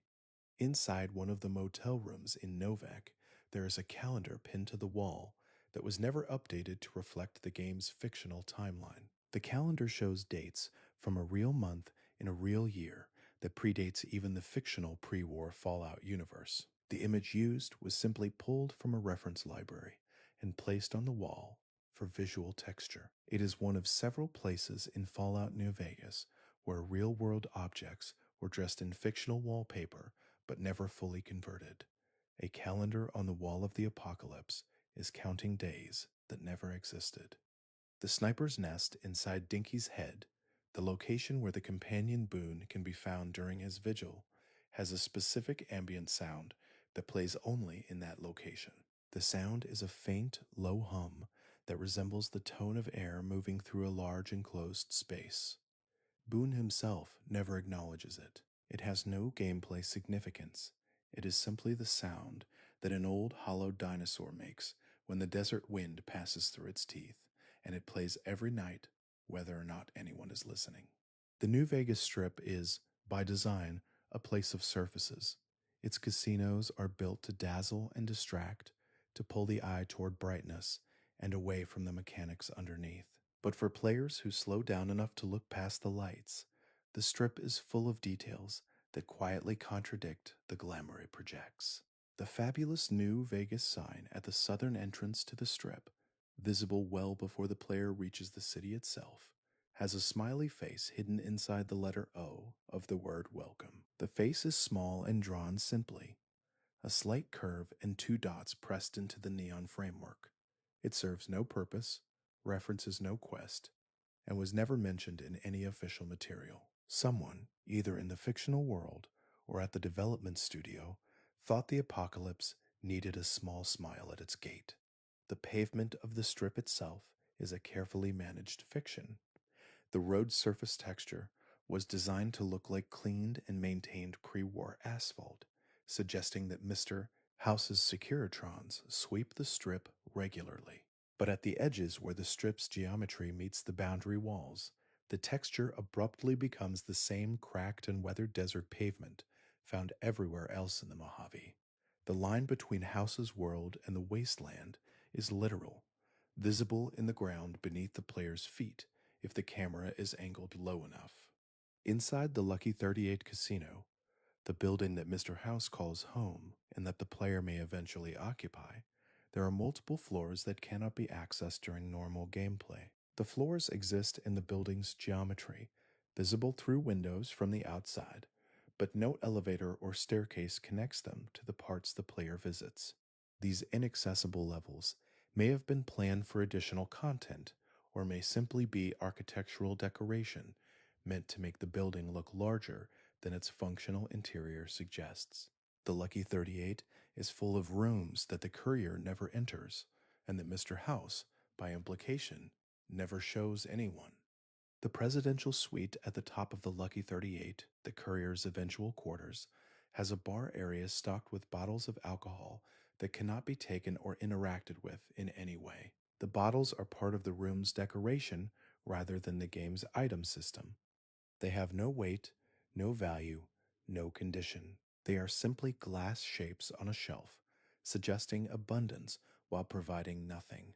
Even luxury in the wasteland is largely decorative. The Securitrons that patrol the strip move along pre-assigned routes that were determined early in the game's development and never significantly adjusted. This means some of them walk routes that pass through areas that changed during the design process, briefly clipping through corners of buildings or patrolling sections of the strip that were modified after their paths were set. A careful observer can watch a Securitron walk briefly through the corner of a planter, or brush against a sign that was placed after their route was written. The machines that keep order on the strip are themselves slightly out of step with the world they protect. Each casino on the New Vegas Strip is its own quiet museum of useless detail, containing rooms and objects and small design choices that most players pass through without registering. The Tops Casino is home to Benny, the man who shot the courier and left them for dead, and yet the casino itself is full of details that have nothing to do with him. In the back rooms of the Tops, areas accessible after Benny's storyline has been addressed, there are storage closets containing chairs stacked neatly against the wall. The chairs are in rows of 4. They are not furniture that serves any function. They appear to have been placed by a level designer who needed to fill a room and simply imagined a storage space for extra seating that a casino might realistically maintain. Those chairs have sat in careful rows since 2010, waiting for a banquet that was never planned.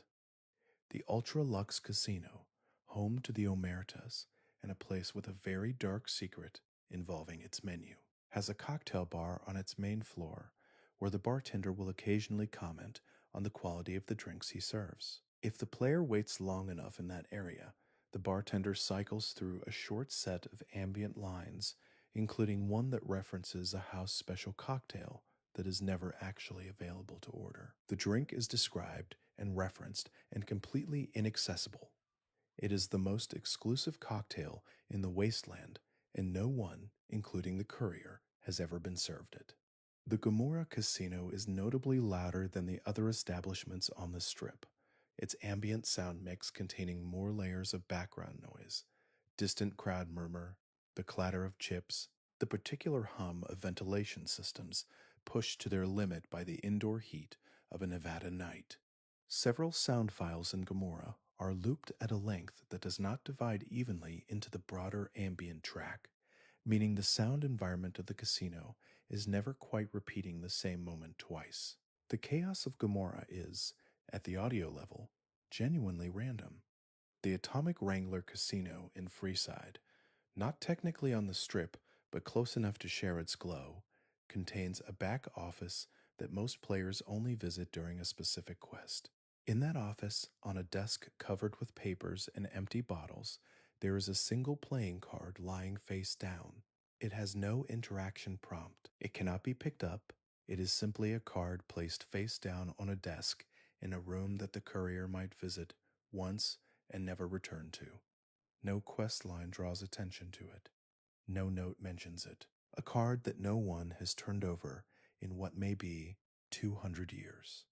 The cashier windows inside the strip's casinos have a detail that becomes visible only at certain camera angles. The cashiers have a specific animation where they reach slightly below the counter surface and then pull their hand back up before exchanging chips. The reaching motion accesses a part of the counter geometry that does not have any corresponding physical object beneath it. The cashiers are reaching for nothing before handing you something. It is one of many places in New Vegas where the performance of wealth is slightly more visible than the wealth itself. The New California Republic occupies much of the Mojave's geography and nearly all of its administrative exhaustion. The NCR is a faction that arrived in the wasteland with good intentions, overstretched resources, and a bureaucratic structure that produces an enormous number of useless details scattered across its bases and outposts. Camp McCarran is the NCR's primary forward operating base in the Mojave, and it is built inside a pre-war airport. Most of the airport's original structure remains, including departure boards that still show destinations: Los Angeles, San Diego, Phoenix in faded letters. The board has no animated function. It does not cycle or update. It simply lists cities that no one is flying to. For travelers who are no longer traveling, the departures board of the Apocalypse shows all flights as on time. Inside the terminal of Camp McCarran, there is a barracks area where NCR troopers rest between patrols. The beds in this area are made, sheets pulled up, corners tucked, in the same mechanical way that military beds are always made, a detail that required the level team to manually adjust each bed's geometry rather than use the default wasteland mattress asset. The effort of making those beds look properly military was invisible to most players. It is simply the feeling of a base where discipline has outlasted comfort. NCR troopers at Camp McCarran have an idle behavior that causes them to occasionally stare at the ground rather than at the horizon or at passers-by.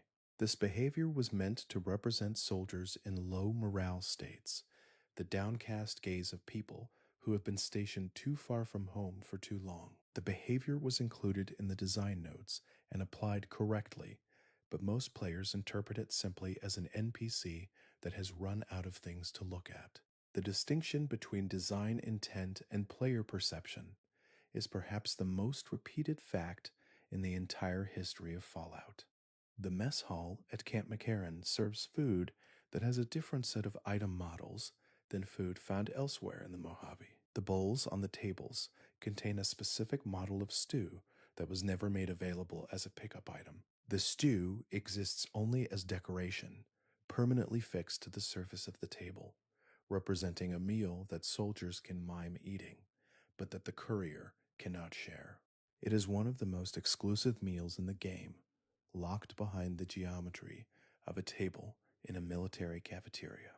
The NCR flag at Camp McCarran is mounted on a pole that was given a physics flag cloth behavior.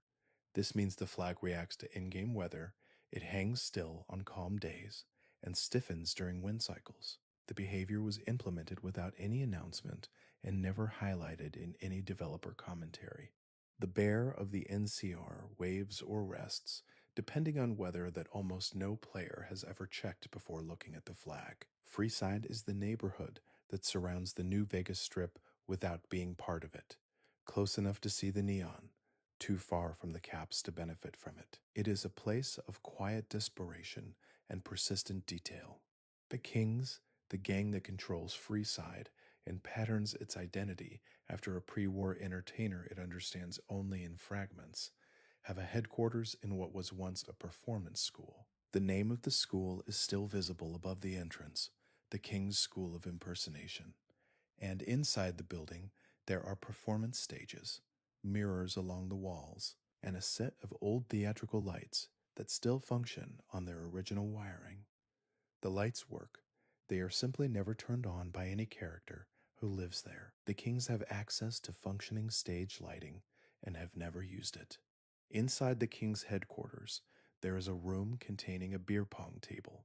The table is a full model, with cups arranged at either end and 3 ping pong balls resting on its surface. The table serves no game function and cannot be interacted with beyond the standard grab mechanic. It is simply a beer pong table in the wasteland, suggesting that in the absence of meaningful entertainment, some traditions survived the apocalypse in their most casual form. The old Mormon fort at the eastern end of Freeside is the headquarters of the Followers of the Apocalypse. The building is a genuine historical reference.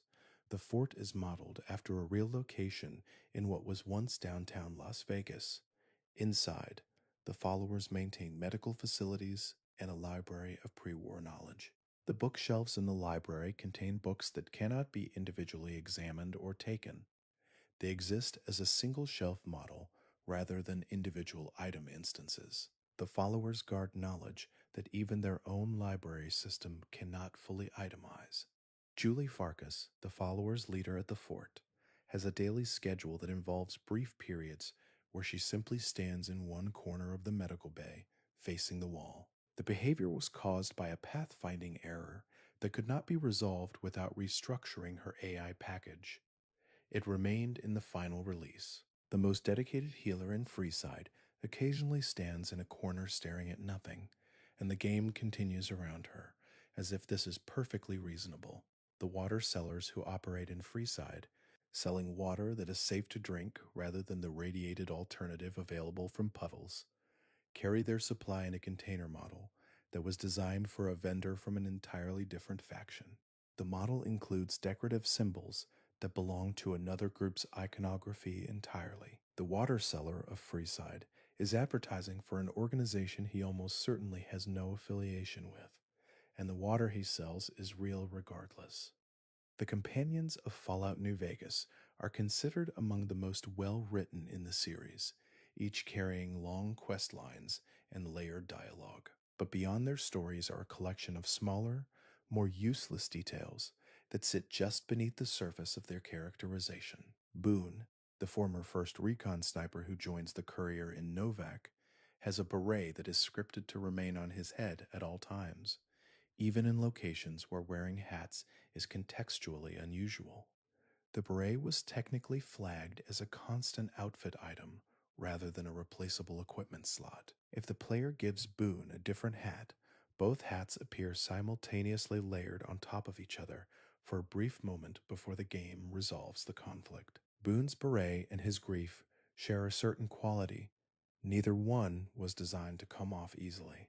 Arcape Gannon, the follower's doctor who travels with the courier, carries a specific idle animation where he adjusts his glasses even when he is not wearing glasses. The animation was assigned from a library of doctor behaviors that assumed the character would be in a medical setting. In the field, the gesture becomes an absent-minded reach toward the bridge of a nose that is holding nothing. Arcade Gannon constantly adjusts something that isn't there, which feels either like a software error or a very precise portrait of anxiety. Veronica Santangelo, the Brotherhood of Steel scribe, who carries a punch dagger and a complicated love for an institution that rarely loves back, has a collection of ambient dialogue lines that play when she is near specific environmental objects. If she walks close enough to a bookshelf, she remarks quietly on the value of preserving knowledge. If she walks near a working stove, she makes a small observation about cooking. These triggers were placed in dozens of locations across the Mojave. Most players experience only a small fraction of them. The full set of Veronica's ambient reactions to the world around her is a portrait that almost no one has seen in its entirety. Cass, Rose of Sharon Cassavy, has a whiskey bottle in her inventory that was flagged as a quest item in an early build and never fully unflagged. This means her whiskey bottle cannot be removed, dropped, stolen, or traded.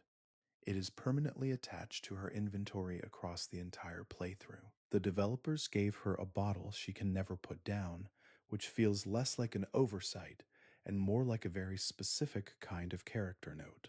EDE, the iBot companion whose real designation is Enclave iBot Duraframe model, has a beeping pattern that changes subtly depending on the time of day. During daylight hours, the beeps are shorter and higher. At night, they slow slightly and deepen by a fraction. The change is small enough that most players never register it consciously. EDE responds to the Mojave's day and night cycle in a language that only careful listeners understand. Caesar's Legion is the antagonist force of Fallout New Vegas, a rigid, brutal faction built on Roman military structure and draped in the language of an empire that the Great War had made even more distant than it already was. The Legion is a faction of surfaces and symbols, and the details beneath those symbols are worth examining. Caesar himself, Edward Sallow, has a brain tumor that is referenced in medical holotapes found at the fort, the Legion's main base on the Arizona side of the Colorado River. The tumor causes him periodic headaches that he medicates with drugs that his own Legion would confiscate from anyone else. His intelligence score in the game's underlying data is 4, lower than Snuffles the Mole Rat in Good Springs, who maintains a 5. Snuffles has never tried to recreate the Roman Empire in the Mojave Desert, which may account for something. The fort itself is built around a decommissioned theme park, Fortification Hill, and if the player looks carefully, remnants of the old attraction are still visible beneath the Legion's modifications. Tent stakes have been driven into what was once a carnival midway. Supply crates are stacked in what was once a souvenir area. The tents of the Legion ripple above a floor of cracked, decorative tiles that once welcomed families looking for a simple afternoon of entertainment, and now welcome soldiers who have never known anything simple. Legate Lanius, the Legion's most feared commander, has a helmet that cannot be removed by any conventional means in the game. The helmet is not in his equipment inventory as a standard item. It is physically attached to his character model as part of his geometry rather than as a separate wearable piece. Linnaeus wears his helmet the way mountains wear their peaks. It is not something he puts on. It is simply part of what he is. Caesar's tent at the fort contains a genuine collection of pre-war academic texts. The books on his shelves include philosophy, military history, and at least one text on Roman civilization that he used to construct the Legion's identity in the first place. These books can be examined by the player. They cannot be taken. They are flagged as owned property that triggers a theft response if removed. The reading material that built an empire will apparently not travel with you out of it. Legion soldiers stationed at the fort have a pattern of idle behavior that includes a specific animation of sword sharpening, even when they are not carrying swords. The animation was attached to the wrong behavior category during development and was never corrected. Legion soldiers who carry rifles occasionally mime sharpening a blade they do not have, a gesture from a different version of the game preserved in the final one like a fossil in amber. The vaults of Fallout New Vegas were, as elsewhere in the series, designed with purposes that ranged from the purely experimental to the specifically cruel. The Mojave region contains several of these underground shelters, each with its own history and its own particular catalog of useless detail.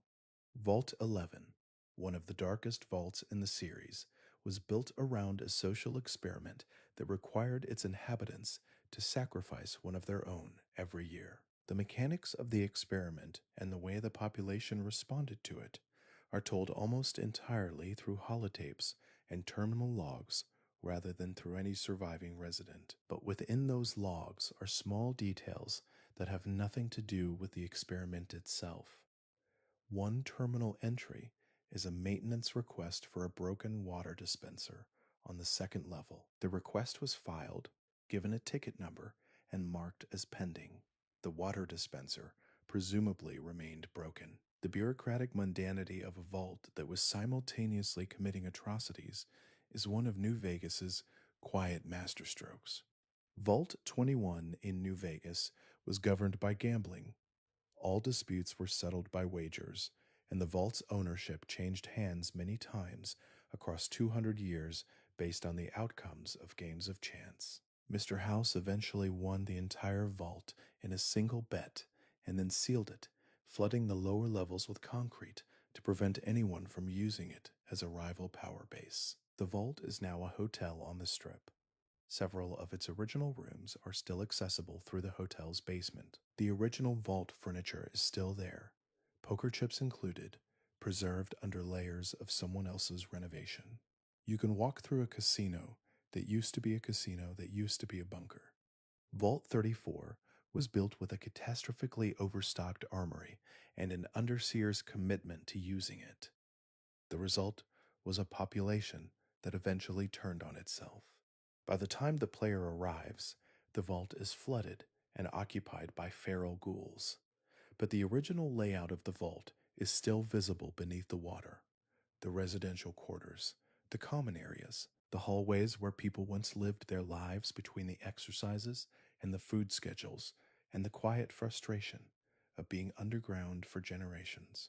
The vault's tragedy is written in architecture that the water has not managed to erase. Vault 22, explored during a companion quest involving the followers of the apocalypse, was the site of a botanical experiment that produced airborne spores capable of infecting and controlling plant life and eventually human tissue. The vault is full of plant growth by the time the player arrives, vines threading through ventilation systems, roots splitting tile floors. But on the second level of the vault, under a specific UV light source, the spores are still visible in the air. After completing the quest and purging the vault, player who returns to that same UV light will find the air empty. The change is invisible at any other time of day or in any other light. The vault remembers what it lost.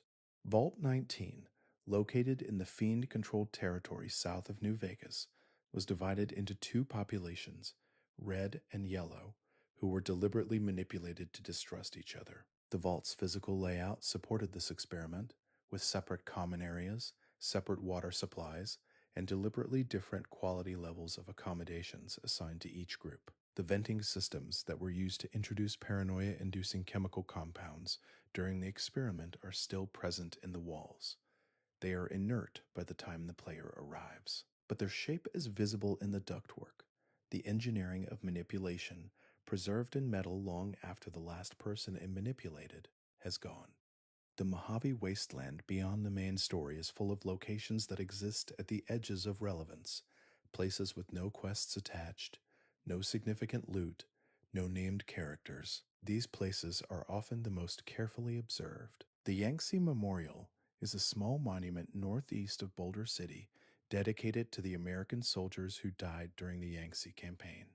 A pre-war conflict referenced obliquely across multiple Fallout games. The memorial is a single concrete obelisk with names engraved along its surface. The names are too small to read clearly without zooming in. Most are placeholder text arranged to look like names from a distance. But one of them, readable only at maximum camera distance, is the name of a developer from Obsidian who served in the United States military before joining the games industry. The memorial in the wasteland carries the name of someone who still exists in the real world. The Horowitz farmstead southeast of Novak is one of several pre-war residential properties scattered across the Mojave.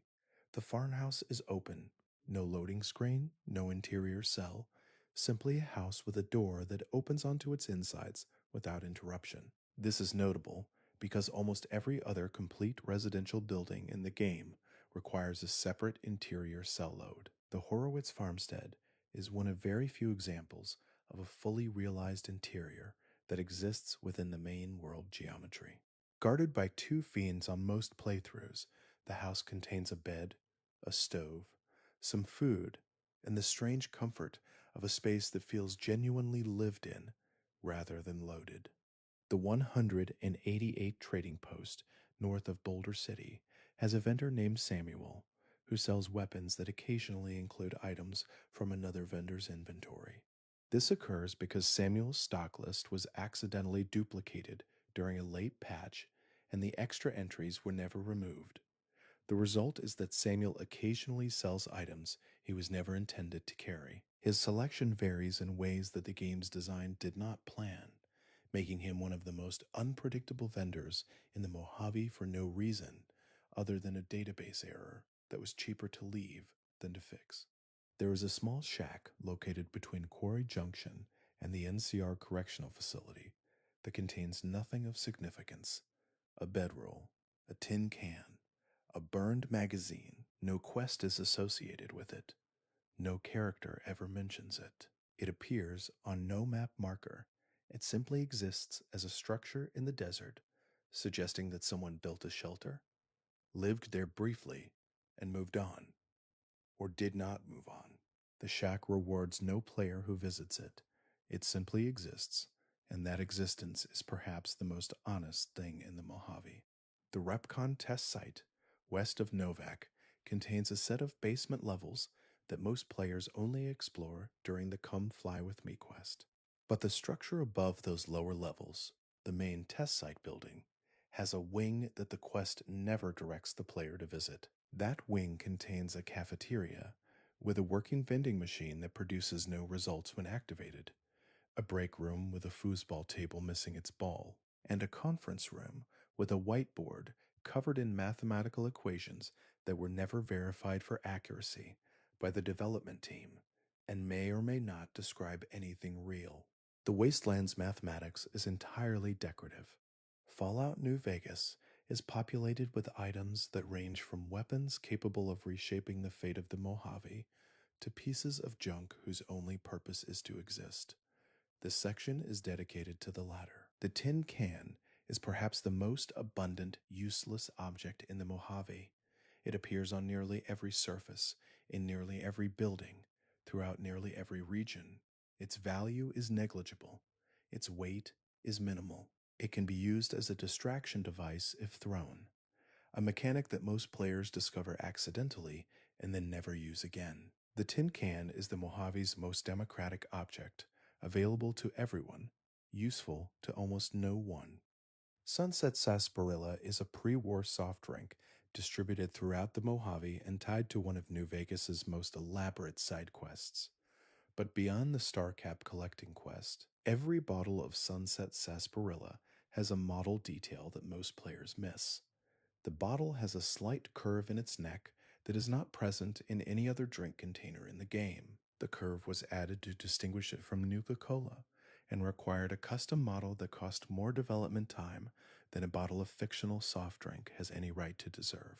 The pool table balls in the various Mojave locations, bars, community centers, motel common areas, are rendered at a resolution low enough that each ball appears to be the same color from anything beyond very close range.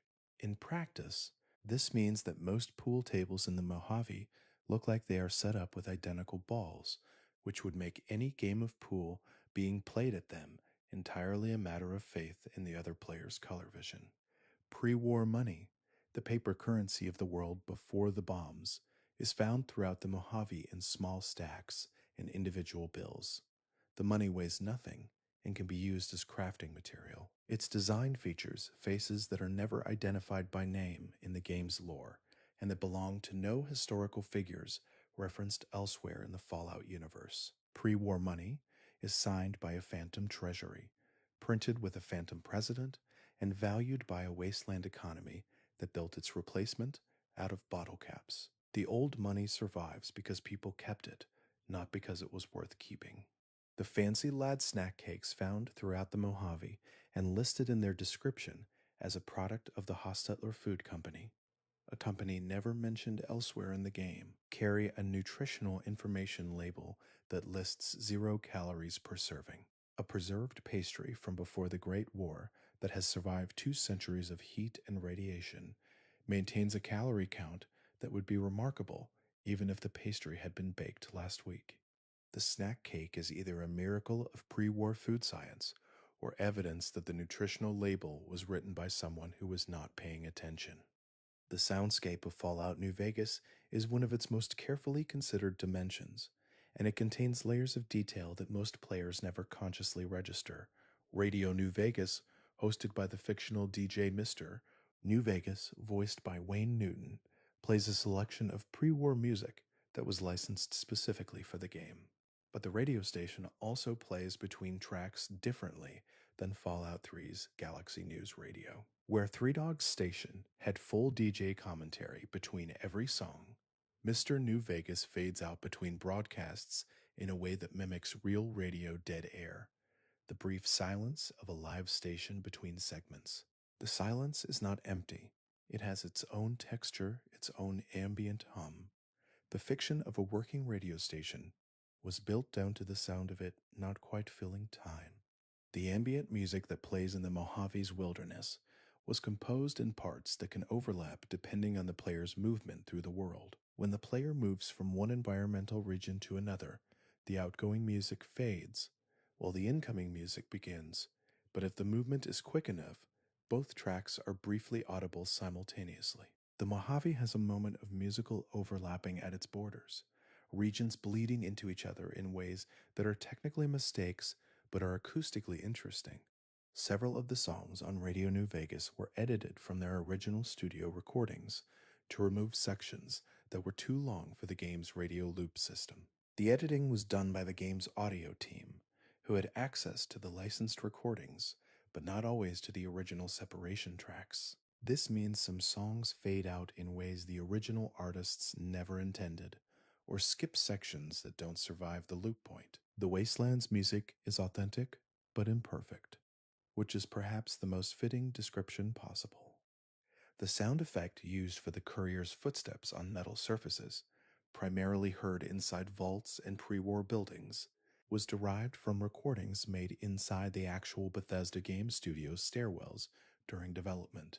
The sound engineers used the building where the game was being made as a location for capturing the acoustics of the world the game depicts. The footsteps in the vaults of Fallout New Vegas are the echo of real feet in real metal corridors, compressed and looped and made to sound like the end of the world. The ambient wind sounds in the Mojave contain one particular audio file that was recorded at Death Valley National Park in California during a research trip taken by the game's environmental design team. The recording captured actual Mojave Desert wind across open, flat terrain. That recording, or rather, a version of it processed, filtered, and looped, is embedded in the ambient audio of every outdoor location in Fallout New Vegas. The real wind of the real desert whispers underneath the game's digital silence, if you know how to listen.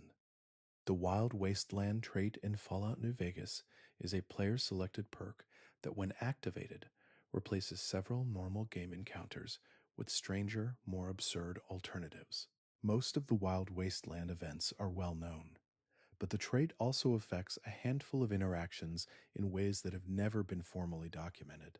Several NPCs across the Mojave have unique lines of dialogue that become available only when the Wild Wasteland trait is active.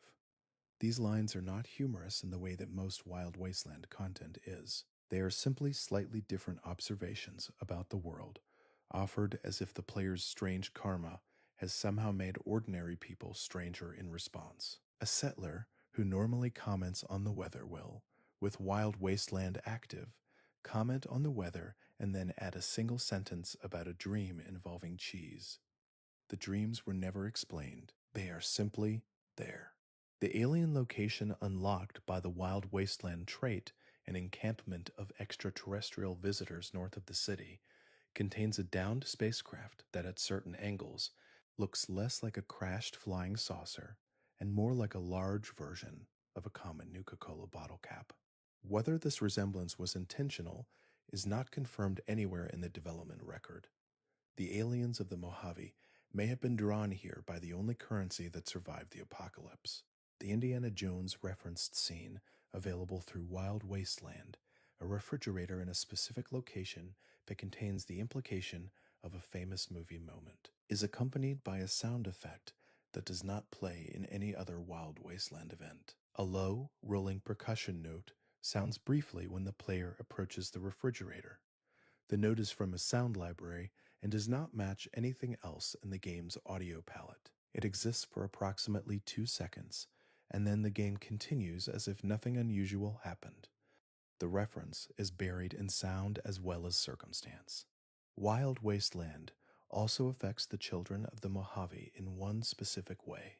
In the game's files, there are 3 additional idle animations for child NPCs that were marked as Wild Wasteland content and thus only appear when the trait is active. The animations are subtle. A child who normally stands with arms at their sides will occasionally hold their arms out slightly, as if they are pretending to be an airplane. The behavior lasts only a second or two before returning to normal. With Wild Wasteland active, the children of the wasteland are fractionally more whimsical. The last Wild Wasteland note worth mentioning is this. The trait can be selected and then deselected if the player creates a character with it and reloads to the beginning of the game. But if a Wild Wasteland encounter has already been triggered in a play session, some events leave permanent changes to the cell that was affected. The refrigerator, for example, remains slightly displaced from its original position even if the player unselects the trait on a subsequent character and returns to the same location. The Wild Wasteland leaves marks on places even after it is technically no longer active. Robert Edwin House is perhaps the most philosophically interesting character in Fallout New Vegas, a man who invested the proceeds of a mathematical probability model into buying Vegas and who then arranged to survive the Great War inside a sealed life support system, watching his city from behind a camera network while his body very slowly and very expensively refused to stop existing. Mr. House's Securitrons are programmed with a personality matrix that produces slightly different speech cadences depending on which upgrade chip has been installed. A base model Securitron sounds clipped and formal, offering short responses with minimal inflection. An upgraded Securitron, one that has received the improved software that Mr. House develops over the course of the story, speaks with longer sentences, more varied vocabulary, and a slight delay between the end of one thought and the beginning of the next. The delay was described internally as the machine thinking more. The programming of thoughtfulness was more expensive than the programming of function. The monitors displaying Mr. House's avatar in various locations across the strip, and the Lucky 38 show slightly different facial expressions depending on the topic being discussed. The differences are small: a tightening around the eyes during hostile dialogue, a marginally more relaxed brow during conversations about New Vegas's history. The animations were crafted with enough subtlety that most players simply experience House as having one expression. The emotional range he was given is visible only to those looking for it. House's life support chamber, accessible during one of the game's main quest resolutions, contains medical equipment from before the Great War that has been updated with modifications clearly added over a period of decades. The updates are visible in the equipment's design. Original pre-war components are beige or cream-colored. Modifications added in the years following the Great War used different materials in different colors that did not match the originals. House has been adjusting his own life support system for 200 years, and the color variation in his medical bay is the record of every adjustment. The Lucky 38's penthouse floor, Mr. House's actual physical location, has a terminal that allows the player to access his research notes. The notes span centuries of calendar entries. The vast majority of them are about very small things: calibration values, power consumption readings, minor system alerts. Decades of notes that document nothing except the routine maintenance of a man who outlived everyone he ever knew. The most powerful figure in New Vegas kept a diary, and the diary is about plumbing. One final detail about Mr. House: his speaking voice, the voice that players hear whenever they converse with his avatar, is synthesized in the game's audio system at a slightly lower frequency than the voices of other characters. The effect is subtle and was described during development as meant to convey age. The voice of a man whose systems have been running long enough that even the frequency of his speech carries the weight of time. Most players simply hear a calm, confident voice, but the calibration of that calmness took deliberate work. Hoover Dam is the physical and symbolic heart of the conflict in Fallout New Vegas, the structure that every faction is fighting to control, and that the courier must eventually decide the fate of. The dam contains layers of useless detail beneath its narrative weight. The interior of Hoover Dam, as rendered in New Vegas, is a significantly simplified version of the real structure. The actual Hoover Dam's internal geometry is far more complex: a network of tunnels, access corridors, and generator rooms that extends deep into the canyon walls on both sides. The game's version compresses this into a more navigable set of corridors that prioritizes combat flow over architectural accuracy. But the exterior of the dam, visible before the player enters, is remarkably faithful to the real structure's profile. The outside and the inside of the dam exist in a kind of scale disagreement that most players experience as simply walking through a building that feels smaller than it looked. The Colorado River, as rendered beneath Hoover Dam in New Vegas, is not actually water in the game engine's physics sense. The river is a flat visual plane, a watercolored texture on a horizontal surface that looks like water but cannot be interacted with in the way that water in other parts of the game can. The courier cannot swim in the Colorado River. The river does not respond to objects dropped into it. It simply presents the appearance of flowing water at the base of a canyon, while technically being nothing more than a surface meant to look wet from above. The power output readings on the terminals inside Hoover Dam reference specific megawatt figures that, if treated as real numbers, suggest the dam is producing approximately 1/4 of its actual pre-war capacity. The numbers were included for flavor rather than calculated from any power engineering reference. The fiction of Hoover Dam's electricity is less efficient than the reality, which feels in keeping with a world that has been slowly losing its best ideas for 2 centuries. The observation deck visible during certain quest sequences at Hoover Dam has a railing that was given a physics collision model slightly wider than its visible geometry. This means that the courier appears to be stopped by nothing if they walk toward the railing. The invisible barrier engages before the visible metal does. The protective fence of the apocalypse is invisible but effective, as most of the best protective structures tend to be. The battle that takes place at Hoover Dam during the game's endgame, which varies significantly depending on which faction the player supports, changes the spawn points and patrol patterns of every NPC in the area, but does not change the background audio. The ambient sound of turbines and rushing water remains constant regardless of whether the dam is being contested by 3 different armies simultaneously. The machines of Hoover Dam do not acknowledge the politics of their own operation. The sun sets over the Mojave with a particular patience. It takes its time across the desert sky, dragging its warmth through shades of copper and rust before it finally releases the landscape to the stars. The night that follows is clear in a way that only 2 centuries of industrial silence can produce. The satellites that Victor tracks across the sky are among the last functioning pieces of pre-war space infrastructure, and they drift through the darkness as quietly as everything else in New Vegas at 3 in the morning. The game does not ask the player to notice this. It simply offers it every night cycle to anyone still traveling the wasteland when the world has grown dark and the neon of the strip is the only thing keeping back the void of the desert sky. These are the moments that belong to the details that no quest tracks, the specific color of a sunset that no one was asked to pay attention to, the sound of wind in a hollow dinosaur, the faint hum of a radio that is no longer broadcasting. There is a bench outside the Atomic Wrangler in Freeside where an unnamed NPC sits during certain weather conditions.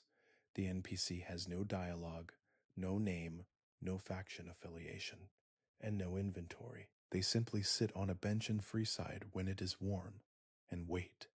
The behavior was part of an ambient population system meant to make Freeside feel inhabited. The system works.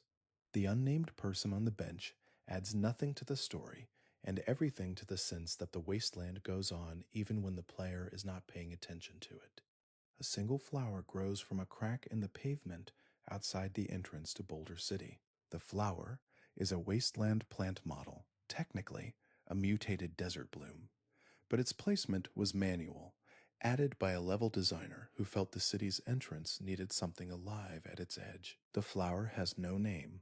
It does not appear on any list of notable items. It is simply a flower in the concrete, placed there by a person who worked on a video game and thought the world needed a small piece of green in the middle of so much brown and gray.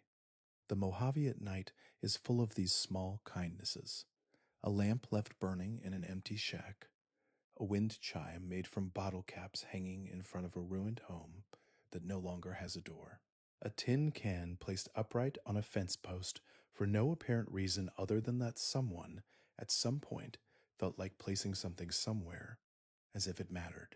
These are the facts that fall between the categories, not mechanical, not narrative, not collectible, simply present, simply there, waiting for the patient eye of someone drifting slowly towards sleep. The boomers of Nellis Air Force Base have occupied their position north of New Vegas for generations, protecting their autonomy within an artillery system so well maintained it has become both their greatest weapon and their prison. Very few people have successfully approached Nellis without being caught in the open by their cannons. But inside the base itself, beyond the artillery and the fierce isolationism, there are a collection of detailed choices that reward the rare player who survives the approach. Pearl, the boomer's elderly leader, keeps a journal in her personal quarters. The journal entries go back decades and concern mostly the management of the base, supply inventories, maintenance schedules, decisions about rationing during lean seasons. The entries about the outside world are brief and filtered through a perspective that has never directly encountered it. Pearl knows the Mojave exists beyond the fence, but knows it only in the abstract, as a threat to be repelled rather than a world to be understood. The journal is an intimate record of someone who chose walls over knowledge and documented every day inside them. The Boomers Museum, run by a young enthusiast named Jack, contains a reconstructed pre-war bomber that exists as one of the most elaborate single-set pieces in the entire game. The restoration project is ongoing and referenced throughout the Boomers questline, but the museum itself contains other exhibits that no quest ever draws attention to.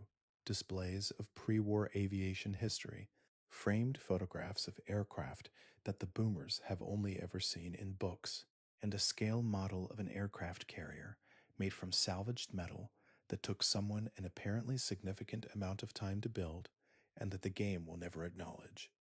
The Great Khans, the raider gang with a history that stretches back through the previous Fallout games, have a camp in Red Rock Canyon that is full of the particular sadness of a group that considers itself a nation, but functions as a band. Their tents contain items that suggest aspiration, maps, historical texts, a chess set, alongside items that suggest resignation, empty bottles, broken equipment, weapons in need of repair. The chess set is the one that stays with careful players. The Great Khans have a chess set in their leader's tent, and the game never once mentions it. Papa Khan, the Khan's leader, has a speech that he delivers to the courier if the faction's questline is followed through certain resolutions. The speech contains references to Khan's history that go back well before the events of New Vegas, references to defeats and humiliations that shape the faction's current psychology. The references are to events that occurred in the first Fallout game, which predates New Vegas by approximately 15 years of real-world time and roughly 200 years of in-game history. Papa Khan's speech contains the weight of everything that happened before the player arrived, compressed into a few minutes of dialogue in a canyon that most players never visit. The followers camped at Camp Forlorn Hope, a damaged NCR position in the southern Mojave. Include a doctor who has been operating a small medical bay under conditions that grow steadily worse over the course of the quest lines associated with the area. The doctor's terminal logs document a supply situation that is continuously described as critical, then dire, then critical again, then dire again. The pattern repeats for what appears to be months of in-game time. The Wasteland's medical emergency has been ongoing for so long that the system of recording it has become as worn as the crisis itself. Fallout New Vegas was made in approximately 18 months by a team that had to build an entire world from the skeleton of a previous game's engine. The constraints of that schedule left traces everywhere in the finished product, not as flaws, exactly, but as marks of the particular kind of care that emerges when people who love what they are making have less time than they would like. The testing NPC, a character named Testicles, the debug centurion who is used to adjust variables during development, remains in the game's code and can be accessed through console commands. When spoken to, this NPC allows the player to change quest outcomes, adjust reputation levels, and alter the game's variables in ways that would take hours through normal play. He was given a full set of dialogue options for a character whose only job was to let developers cheat. The game shipped with him in the files, patient and functional, waiting for someone to call him into the world. Several characters in the final game have placeholder names that were never replaced. These names appear only in the game's data files, not in any dialogue or label visible to the player. Among them is a Cephalosaur listed as generic _man _04, who was given a name in an early build, Theodore, and then had that name removed when the character was reassigned to an ambient role. Theodore became generic _man _04. He still has all of Theodore's original voice lines in his file, voice lines that describe a specific family, a specific history, a specific reason for being in the Mojave. He simply never gets to say them. The difficulty of the New Vegas endgame was adjusted in a patch approximately 8 months after the game's release. The change made several encounters in the final area significantly more manageable for players who had built characters focused on dialogue skills rather than combat effectiveness. But the patch notes for this adjustment describe the change as a balance correction rather than a difficulty reduction, and the specific numbers involved were never released. The most significant change to the game's final hours was documented as something else entirely. Loading screens in Fallout New Vegas display a series of tips drawn from a pool of several hundred possibilities. Among the pool are approximately 30 tips that reference mechanics or items that were cut from the game before release. These tips describe systems that no longer exist, items the player cannot find, and faction relationships that were simplified or removed during development. The loading screen is partially a guide to a game that does not exist anymore. One final development note: the game's ending slideshow, narrated in the style of a documentary, covering the fate of every location and faction and significant character touched by the courier's choices, was described internally as the most ambitious narrative summary in the studio's history. It contains over 100 individualized slides that shift based on the player's decisions. The recording sessions for the narration took 3 days. The narrator delivered each line with the same measured calm, regardless of the content, whether the slide described a community thriving or a civilization ending. The voice of the apocalypse's aftermath was recorded in 3 days by someone who kept very still. There is a star pattern in the sky above the Mojave, visible after midnight, that has the rough shape of a smiling face when the texture scenes of the night sky overlap near the zenith of the map.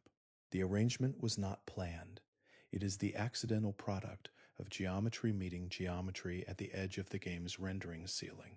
Players who noticed it began calling it the grin of the wasteland. The game does not know it is smiling. Snuffles the mole rat in Goodsprings, the injured animal with the splinted leg that the player can assist during a side quest, maintains a higher intelligence score in the game's underlying data than Caesar, the leader of the most organized military force in the Mojave. Snuffles is a 5. Caesar is a 4. The smartest mind in New Vegas is sitting at the edge of a scrapyard with a bad leg, watching travelers pass, thinking thoughts that no one has ever asked about. The sun rises over the Mojave every morning whether or not anyone is there to see it. The day cycle continues in cells the player never visits, in locations that have been long since cleared and forgotten. Clocks tick in rooms where no one lives. Brahmin face north in pastures that no player has stood in for months. The light changes color over the strip at dusk, even when the console has gone to sleep. The world keeps moving because it was built to move, and the smallest details of that movement, the sun angle, the ambient hum, the ghost of a radio station broadcasting to no one, are the facts that no guide will ever fully catalog. That is the particular quality of Fallout New Vegas that keeps people returning to it 15 years after its release. Not the story exactly, though the story is excellent. Not the mechanics, though they are deep, but the texture of the world. The sense that somewhere in a location you haven't visited, there is a detail you haven't found. A playing card face down on a desk. A mole rat smarter than an emperor. A flower in the concrete. A bench where someone sits when the weather permits. There is a particular kind of useless knowledge that belongs entirely to the animals of the Mojave. They did not ask to be observed. They are simply living out their routines in a desert that had time to grow strange while no one was watching, and the details of how they behave hold a quiet charm that has nothing to do with the game's story. The Brahmin, the two-headed cattle that wander farmsteads and appear in Brahmin pens from one end of the Mojave to the other, have a grazing animation that shows both heads taking turns. One head dips to the ground, while the other lifts and looks around. The animation was designed to give the creature a sense of autonomous internal disagreement. Two sets of instincts housed in one heavy body, each doing something slightly different with the same shared set of legs. The behavior plays on a short loop, and most players who notice it simply register a cow as a cow. The internal negotiation between the heads was never given a narrative meaning.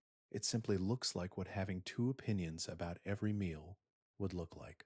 The gecko population of the Mojave includes several subspecies with their own slightly different movement patterns. The fire gecko has a gait that is marginally wider than the golden gecko, its legs stepping outward rather than tracking beneath the body.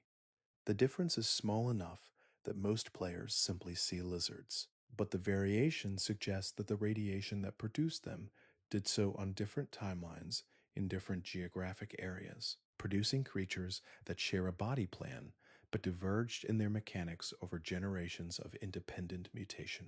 The Mojave's lizards are a quiet study in how the same starting point produces different results when geography intervenes. Cazadores, the giant venomous wasps that patrol certain parts of the Mojave and that represent perhaps the single most reliably unpleasant encounter the game offers, have a wing sound that was built from a layered combination of actual insect wing recordings and a single low-frequency bass note taken from a drum hit. The drum hit was added to give the sound body at a distance so that the player could hear a cazador approaching from further away than a pure insect wing noise would allow. The terror of a cazador is partly manufactured from music. The drone in the distance that means run is a percussion instrument dressed in wings. The Night Stalker, a rattlesnake and coyote hybrid produced by FEV experimentation in the Big MT, has a behavior pattern that causes it to pause briefly before attacking if the player is crouched and still. The pause lasts approximately 1 second.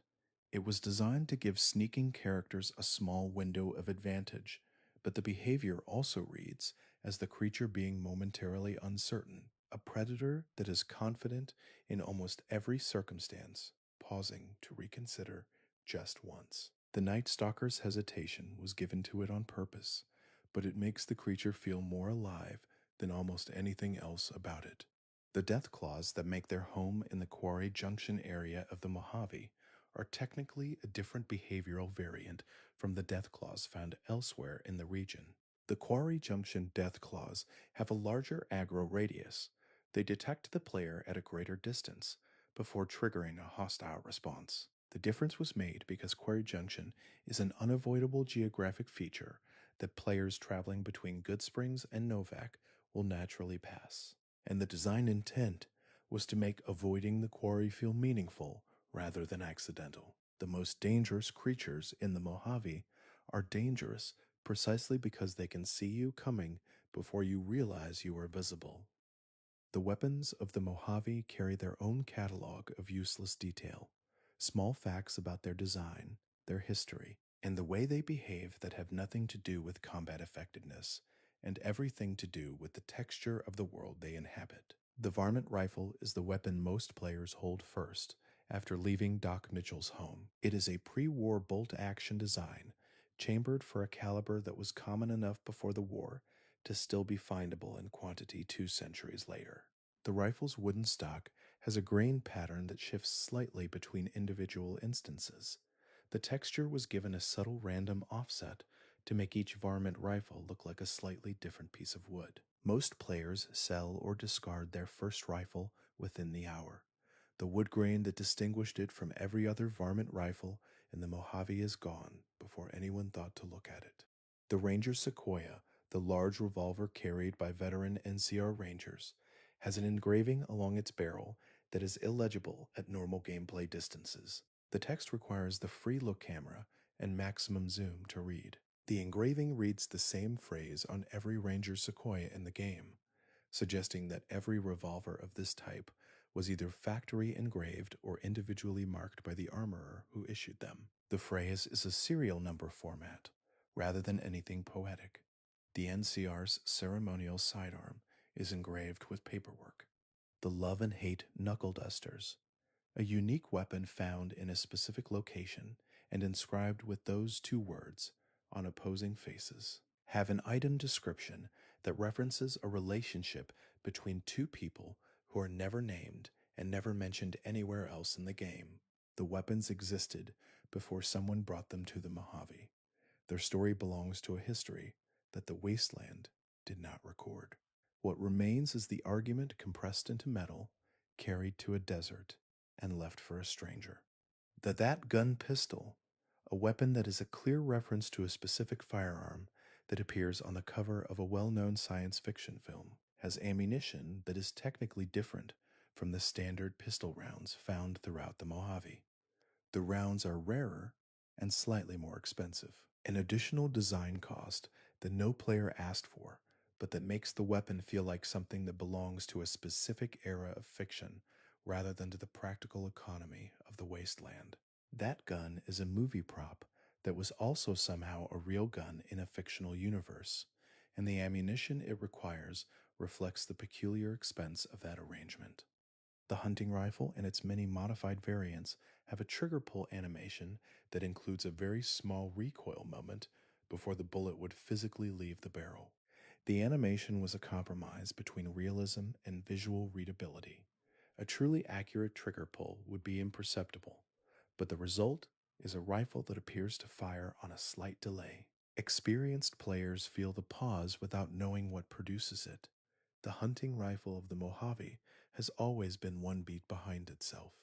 The grenade machete, a weapon added in one of the game's patches and found in very specific locations, has an attack animation that was borrowed from the standard machete and then modified to include a brief pause at the top of the swing, where the grenade component is supposed to trigger. The pause is visible but subtle.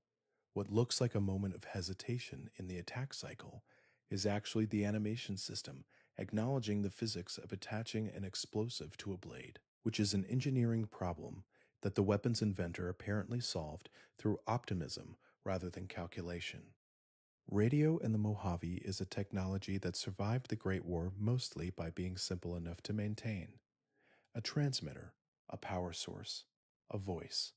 The war destroyed almost everything more complicated. But radio, the act of sending a voice across open air to anyone with the equipment to receive it, turned out to be robust enough to outlast the civilization that invented it. Mr. New Vegas, the voice of Radio New Vegas, never comments on the events of the main quest line, regardless of how dramatically the courier's choices have altered the political situation in the Mojave. He plays the same songs and delivers the same cheerful observations, regardless of whether the NCR is consolidating power, Caesar's Legion is advancing on the dam, or the Strip is under new management. The radio station operates in a kind of parallel present, adjacent to the story, but never quite touching it. Mr. New Vegas is perhaps the most contented character in the game. He exists in a version of the Mojave where nothing significant ever happens.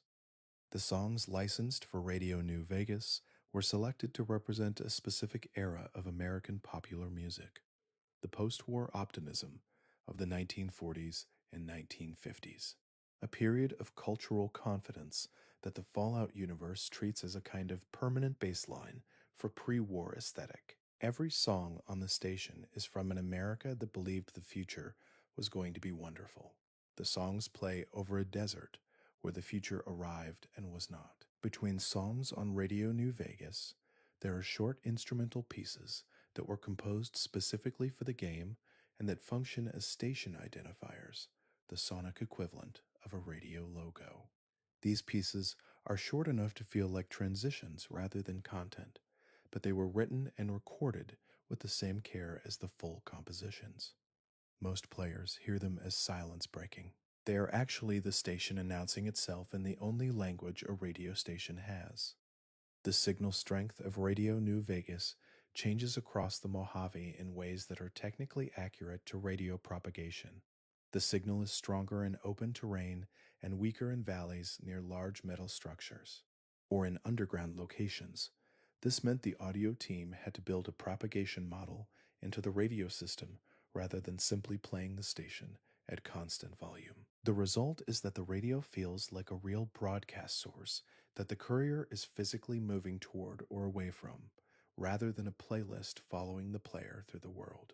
One of the most understated details of Radio New Vegas is its complete absence of news. A working radio station broadcasting to the Mojave in a period of intense political conflict between three major factions and a free agent courier should presumably be commenting on current events. Mr. New Vegas never does. The reason was a practical one. The narrative team could not script enough dynamic dialogue to cover every possible state of the game's politics. But the effect is a radio station that models perfectly a media landscape that has abandoned its responsibility to inform, choosing entertainment over information in a world where information could mean survival. The Mojave's radio plays beautiful songs while history is being made outside its windows. The terminals of Fallout New Vegas are perhaps the most undervalued storytelling device in the game. They are everywhere, in vaults and offices, in abandoned homes and military installations, in places the game explicitly directs the player, and in places the player stumbles onto without ever being asked to look. And they contain an enormous quantity of information that is technically useless by any measure of game progress and absolutely irreplaceable by any measure of the world's humanity.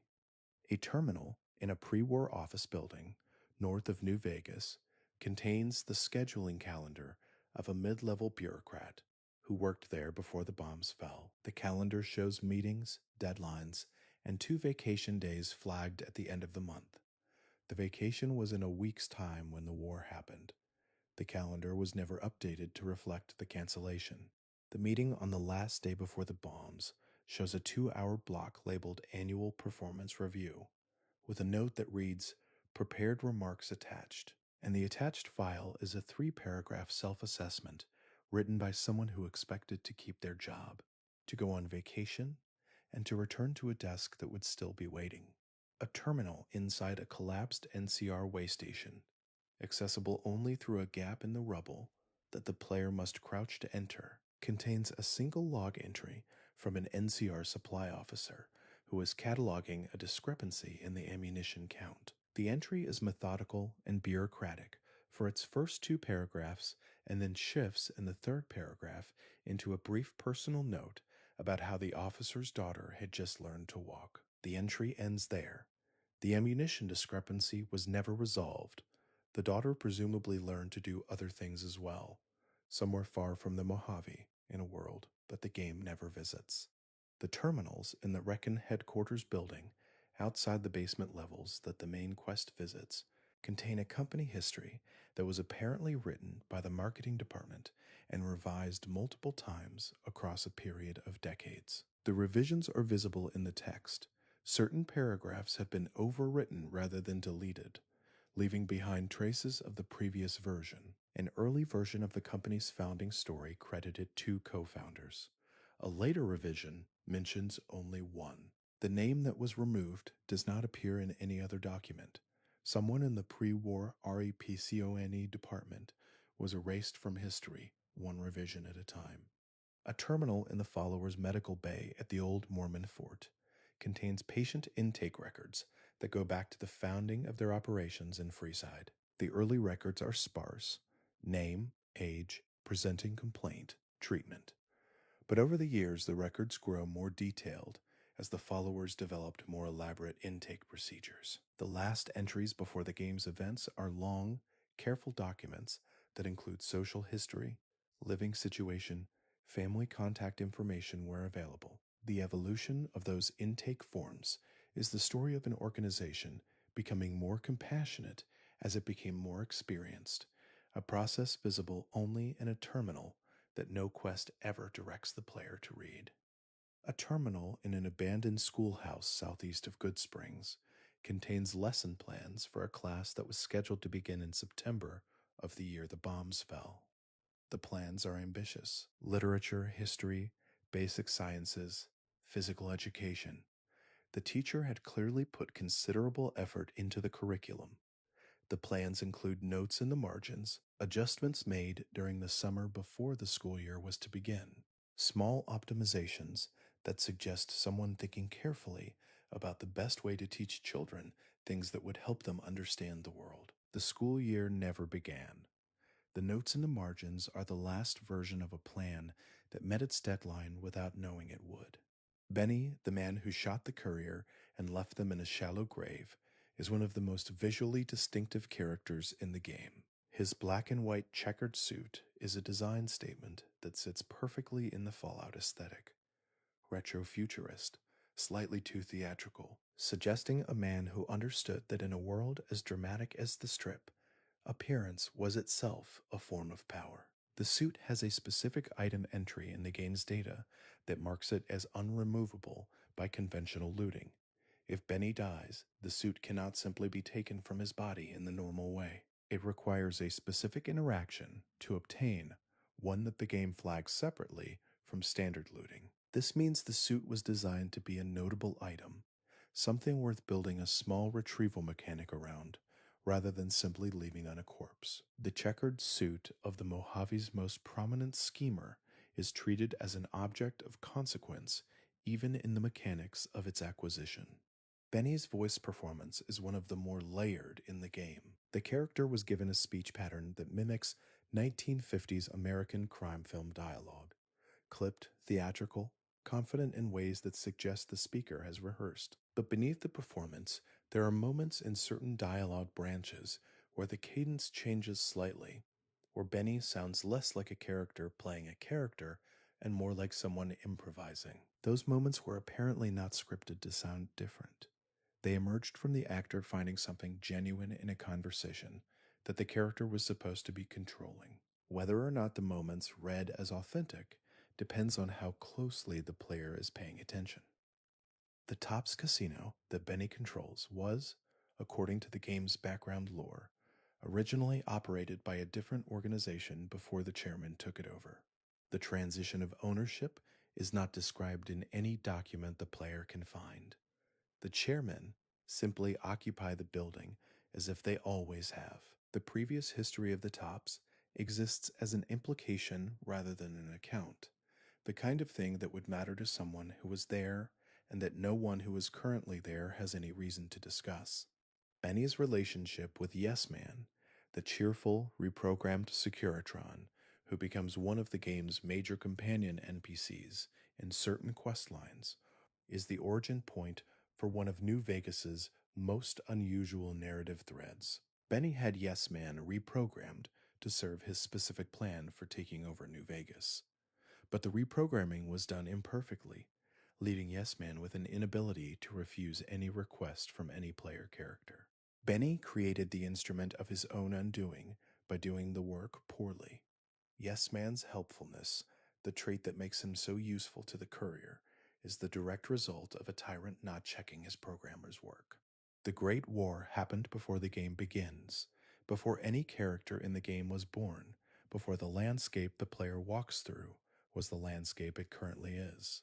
And yet the Great War is visible everywhere in New Vegas, not as history, but as geology, a layer of the world that everything else has been built upon. The shadows of the Great War in the Mojave are different from those in the Commonwealth or the capital wasteland. The Mojave was not a primary nuclear target. Las Vegas itself was largely spared direct strikes, which is why the Strip still stands and why the neon still works, and why Mr. House's life support system was not simply vaporized on the morning of October 23rd. The war happened at the edges of the Mojave rather than at its center, and the region has had 2 centuries to develop a kind of residual normalcy that other parts of the Fallout world do not share. The burned-out shells of pre-war vehicles on the Mojave highways are arranged in patterns that suggest specific events rather than random dispersal. In several places, vehicles are clustered in configurations that imply panic, the bottleneck of a single-lane road with cars pointed in every direction, the desperate geometry of people who all wanted to leave at the same moment in the same direction with nowhere near enough road. The traffic jams of the apocalypse are still frozen in the positions they reached when the fuel ran out or the drivers stopped running. The pre-war buildings of the Mojave's edge cities, Boulder City, the outskirts near Prim, show different damage patterns depending on their distance from the nearest known strike point. Buildings closer to the estimated impact zones have damage that comes from pressure, walls pushed inward, structural failures that originate from the exterior. Buildings further away show different patterns, primarily fire damage and the kind of secondary structural failure that happens when a building is left unmaintained for 2 centuries rather than hit directly. The Mojave remembers the war in the shape of its damage. The radiation map of the Mojave corresponds loosely to pre-war geography in ways that reward careful study. The highest radiation concentrations are not random. They cluster near infrastructure that would have been priority targets: power lines, water treatment facilities, communications nodes. The wasteland's hotspots are the ghosts of strategic decisions made in the last hours of the old world. What the Mojave is still dying from is what the old world considered worth destroying first. The courier walks through all of this without being asked to notice it. The war is the floor beneath every room in the game, present in every cracked wall and every burned car and every grave without a name. And yet it is never narrated in a way that demands acknowledgement. New Vegas simply shows you the aftermath and trusts that the accumulated weight of detail will communicate what an explanation never could. Prim is the first town the courier is likely to pass through on the road from Good Springs toward New Vegas, and it is a place defined almost entirely by the fact that it used to be something more than it currently is. A casino town on the old Nevada-California border that once served travelers passing between the coast and Vegas. Prim is now partially occupied by a gang, and mostly notable for a roller coaster that still stands above the highway like a monument to a world that had enough surplus energy to build entertainment infrastructure, visible from miles away. The Whitaker family roller coaster, visible from the highway and towering above the Prim landscape, cannot be ridden. It is a decorative structure. The track is visible, the support beams are modeled, and if the player looks carefully from the right angle, they can see that the track would be functional if it had cars on it.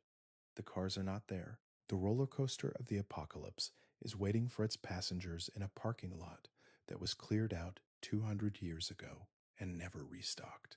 The casino at Vicky and Vance in Prim, named after a fictional criminal couple who are the setting's version of a famous real-world outlaw pair, contains a display case that holds what the game claims is the bullet-riddled car in which Vicky and Vance met their end. The car is in the display case. The bullet holes are modeled. The description on the case is legible. It is one of the few museum exhibits in the entire game that can be read in full. And the text is the kind of regional attraction copy that suggests someone spent considerable effort writing marketing material for a small roadside attraction that sat between two larger cities and needed visitors who were already on their way somewhere else. The Bison Steve Hotel adjacent to the casino contains a number of powder ganger occupants during the opening section of the game, and clearing them out is part of the Prim quest line. But the hotel itself has a room on the second floor that no quest directs the player to. A room with a small writing desk, an overturned chair, and a single holotape lying beside the desk that, when played, is a brief personal audio recording made by a hotel employee on what appears to be a slow Tuesday afternoon, several months before the war. The recording is about nothing. The employee mentions the weather, comments that the lunch special was not particularly special, and signs off by saying he will be back tomorrow. He came back for a while after that. Then he did not. The deputy who serves as Prim's law enforcement before and after the gang occupation has a routine that includes a daily walk from the sheriff's station to the casino and back. The walk takes the deputy past a specific spot on the bridge, connecting the two buildings where there is a small crack in the railing. The deputy always pauses at this crack for a moment before continuing. The behavior was a pathfinding artifact. The crack's collision model created a slight hesitation in the NPC navigation, but it reads as a person checking the same small damage every day. The habit of someone who has decided that maintaining awareness of deterioration is a form of maintaining hope that it can be repaired.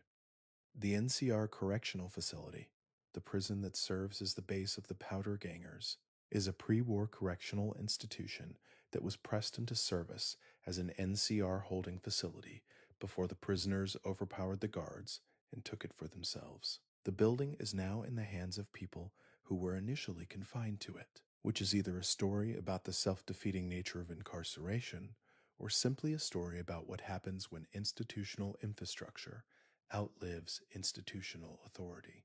The prison building itself still has its original signage. The NCR overlaid some of their own designations on the facility, and the powder gangers have added their own marks over that layer, but the original pre-war correctional institution signage is still visible in places if the player looks. 3 layers of authority have claimed this building and left their names on its walls. The building does not appear to have a preference. The powder gangers' primary tactical advantage, their stockpile of explosives, obtained from the road construction work they were doing before the prison break, is stored in ways that suggest